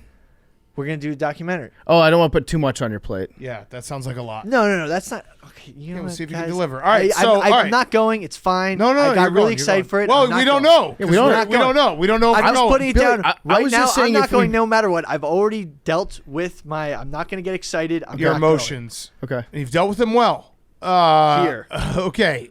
The coin flip. 7-game series. How do you want to decide who gets to call? I think we should go classic NBA Finals 2-3-2. I like 2-3-1-1-1. Okay, all right, Switch it back, 2-3-1-1. right? So 2-2-1-1-1. But I said classic. Yeah, It's yeah. classic. But now we Okay. need to figure out who the home team is. So I was thinking that we flip for the home team Okay. to see who gets home. Yeah. All right. So why don't you get what would you like for the home team? We'll give you. This is to pick. This is to pick. not an We'll give you official the pick. ability You're to pick. getting the temporary 1 seed Yeah. to call. So you get the this. first 2 picks. Okay. So I'm calling the air. Every flip is going to be the same. It's going to be in my hand. And what if on- it falls? Void? No. Come on, bro. Okay. You don't Yeah. think I can He's not catch going it? to drop it. All right. You ready? Yeah. Tails. It's tails. All right. So Okay, you so I get to pick game one. Tails. do you want to be home Uh, or defer? I'll be home. Okay. Memes, you want us to stand over here? Why don't you get over here so I can show you the coin after every flip? All right, you're home. The first game is up. What Game is your one. pick? New series. I said in the air or I said before? Whatever you want to do. Tails. Okay. Should have said it in the air. Don't break your Apple Watch. That's a heads. We're up 1-0. Okay. Nice. Should've said Love in it. the air. We just stole home field. Should have You said it in did the still air. home. We're the 1 seed Series now. doesn't start until the road team wins. Okay. We you like- just did. Yeah, so the series started. Yeah, series just started. Series officially on. All right, and 1-0 us. we just took the 1 seed from you. Yeah. You did. All right. Would you like to call in the air before? Before. Okay. What would you like to call? Tails. Okay. That's a heads 2-0. Oh wow. Oh, no. Just took home advantage. Wait, Billy, how are you feeling, Billy, right Billy's now? rooting. I'm so goddamn confused. We're Why? up 2-0. What? Well, I don't even know if I'm going. Like I Oh, like all right. We're up ever 2-0. since I sat Billy, down, I've been in a this is not- whirlwind of like Billy, I'm- relax. It's not about you. We're up 2-0 for Jake. If we beat Jake, he has to go to Kansas City. Yes. We don't know who's joining me yet. Yeah. Correct. Yeah. PFT, why don't you call it for us? Okay, I'll call it. All right. Ready? It's been heads twice in a row. It's been heads twice in a row. Wow, that's I don't want wild. to put pressure on you. Do you want to That's talk wild. about what we want to call? No, it? I think There's we a lot know. of options we can go with. We I can think go heads. We I can think go we tails, know we what can I'm go going to tails, call we can right go now. heads. Yeah, Call it in the air. in the air like a man. Tails. Never fails. It's a tails. Yeah, of course it is. 3-0. Of course it is. You got to pick Bring out tails. the brooms. 3-0. Bring out Yeah. the brooms. Is this gonna be a sweep? Yeah. Billy's freaking out. I want Jake to win now. All right, ready? I don't want to get the This is game FOMO. 4. Billy wants no trip now. I mean, This is game 4. Yeah. You ready? FOMO would be terrible. yep. Tails. It's a heads. Ooh, 3-1. 3-1. Oh no, most dangerous lead in all sports. Don't Yeah, let one this more home distract game. you. All right. Wait, is it 1-1-1? Oh yeah. No, What did we yeah. decide? Yeah, 1-1-1. So it's Jake now. My turn. Series shifts back. Got Chill on the bump tonight. Pedro tomorrow. Game 7. Anything can happen. Game Would 5. you like to call it before? Cowboy up, Jake. I'll call it in the air. You sure? I'm sure. You sure? You sure? I'm sure. I'm sure. Okay. Ready? Yep. Tails. It's a tails. Oh. 3-2. The series moves back. Oh my God. PFT, we gotta Jake, get you this should one. you should or Hank, you should bring back Cowboy up for your boys. It's a nice little tie-in with that's a good Boston. call. Yeah. PFT, I don't want to go back can't on the when you- road. No. I don't want to go back Game 7 on the road. I'm not packing a suit Yeah, to go back. I bring one suit to Dallas. Pat Riley. Yep. All right. Oh man. Okay. Are you gonna call it? No, you're gonna call it. I'm just getting myself prepped. Mentally prepared? It's 3-2. 3-2 in favor of the cat. I'm and the ready. Commenter. I'm ready. All right. The cat and the commenter. All right, Yeah. ready? Here we That go. felt weird. Mr. Cat, Mr. Commenter. Tails. It's tails. It's gotta be tails. It's heads. Fuck. It's 3-3. Oh my God. You gotta be It's kidding me. 2004 Red Sox or my God. Game 7. Hey, the league's loving this. They got a Game 7. Shut up, Jake. Coin rigged. Would you like to call it in the air You guys or before? can't blow a 3-0. PMT rigged This sucks. for This ratings. sucks. I'm going to get triggered if we lose this. Actually, Just like so the everyone best knows. thing for ratings would probably be just have it be 4-0. Billy, So where people are stop you listening feeling? to How are this you segment. feeling? That's true. I'm not getting excited for anything. I'm losing. I don't even know what's winning and what's losing. Yeah, what is a win for Really Billy? confused. Let's let Billy call the last one. Yeah, we can. What? Why not? Why can't we I'm have fine. him call it? I'm fine. Actually, tell you what, you guys can discuss. No, I want just Billy. Just Billy. So that way, if what he does Billy loses, it's want? his fault. Billy, you call this one in the air. So if I get it, we go. No, it's not. This is Don't just worry for about me. This This is is just you. for me. Yeah, yeah. So But you're the honorary picker. If you get it, you don't go. So you Right. you want to pick but whichever if one he you doesn't think is get it, gonna. he might not go either. Yeah, correct. Correct. I just drank You're- a ton of pre-workout. If you get it, my heart is Billy, if pounding. you get this, Jake, you you are got to. I mean, Bill, you got to assume though they're fucking with you and you're gonna go. Right? you're I don't know. guaranteed. I don't Billy, know. if you get this, Jake wins, and you are guaranteed to not go. So I want to pick the wrong thing. Correct. You still might not go if you pick the wrong thing. Billy, pick this. Billy, this is the thing you were Literally born to coin do. flip. All right, you ready, Billy? You just gotta be wrong once. You ready? Okay. Would you like to so call I it gotta in the, call air, it in the air or before? You can call before. I'm gonna call it in the air. All right. Heads.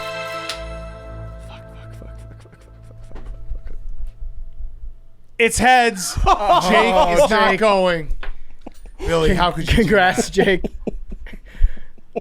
Billy, how could you do that? Billy, I was gonna let you go to fucked Kansas that up City. so bad, 3-0 Billy. lead. I was fucking. Billy, you fucked that up so bad. I was fucking with you the entire time, Billy. Oh man. You think I want to go travel on I'm one gonna- weekend where I get to chill out? No, Man. I got dinner plans Friday. And now I'm gonna be. I'm just gonna say it right now. I hate Jake's face. I hate him. Or I have to go for the AWLs. No, you're not going. Shut up. It's a bet. Oh, a God, bet. Jake. No, I don't. There's nothing worse than a bet that's being like, well, we'll do both sides. No. bet's a bet. A bet's a bet. PFT and I will eat 6 hot dogs each. Well, that's we a will bet too. take We our had time. we had the football bet.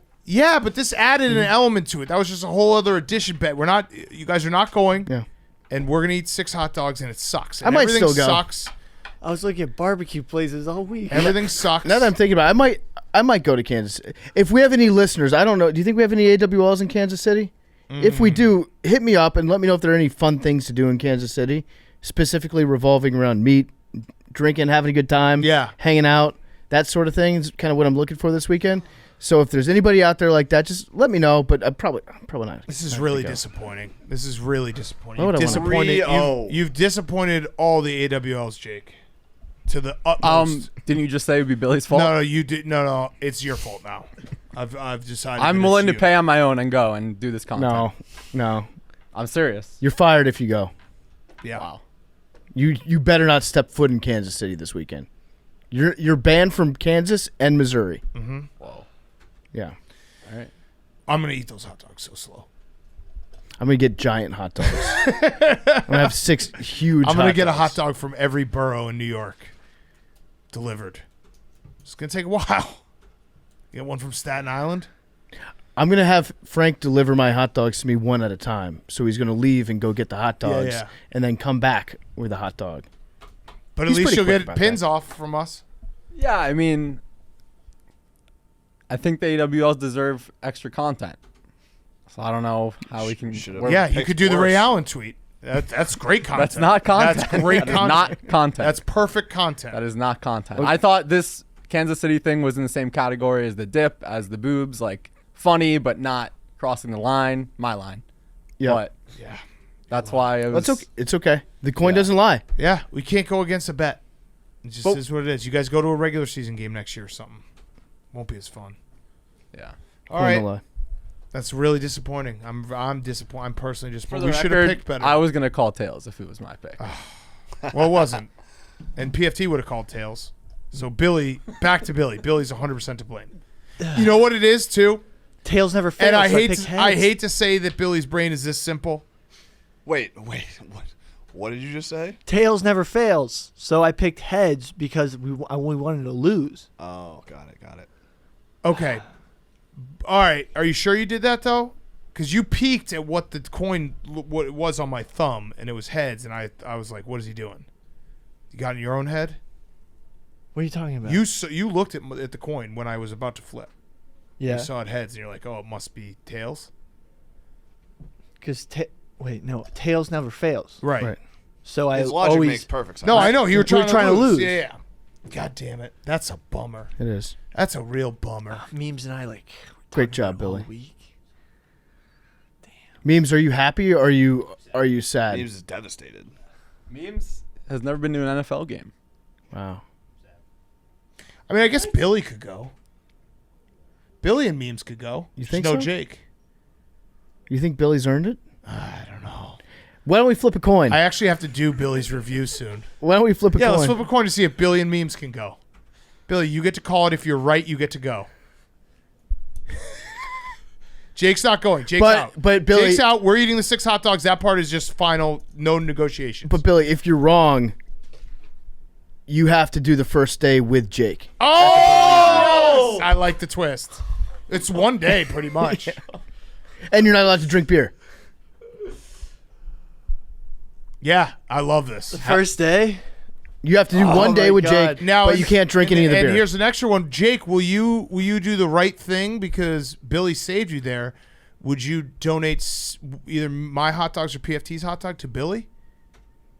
So I would have to eat 6 and take off. That No. would He would eat 6 for you. I'd eat 6 for Billy. Oh, okay. So it would be 30 pins off. Yeah. I would take that deal. Okay. Great. All right. I also, so I'm still saying, like, for the AWLs, I'm willing to do this. you originally. can't go Okay.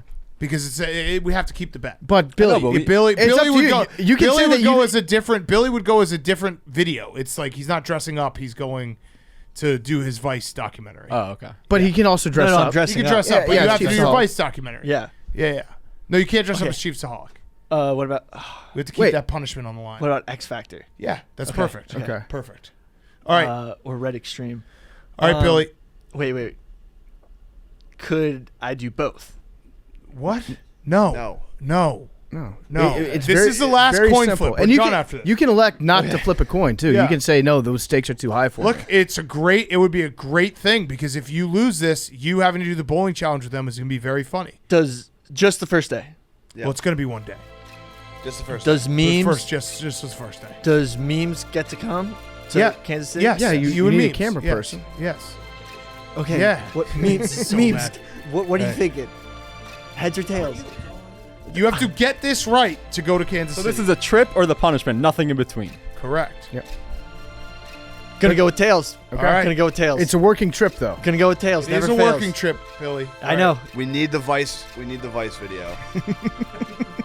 Drones.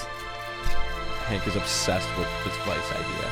I just we love go. Like- Vice documentaries. They're so serious.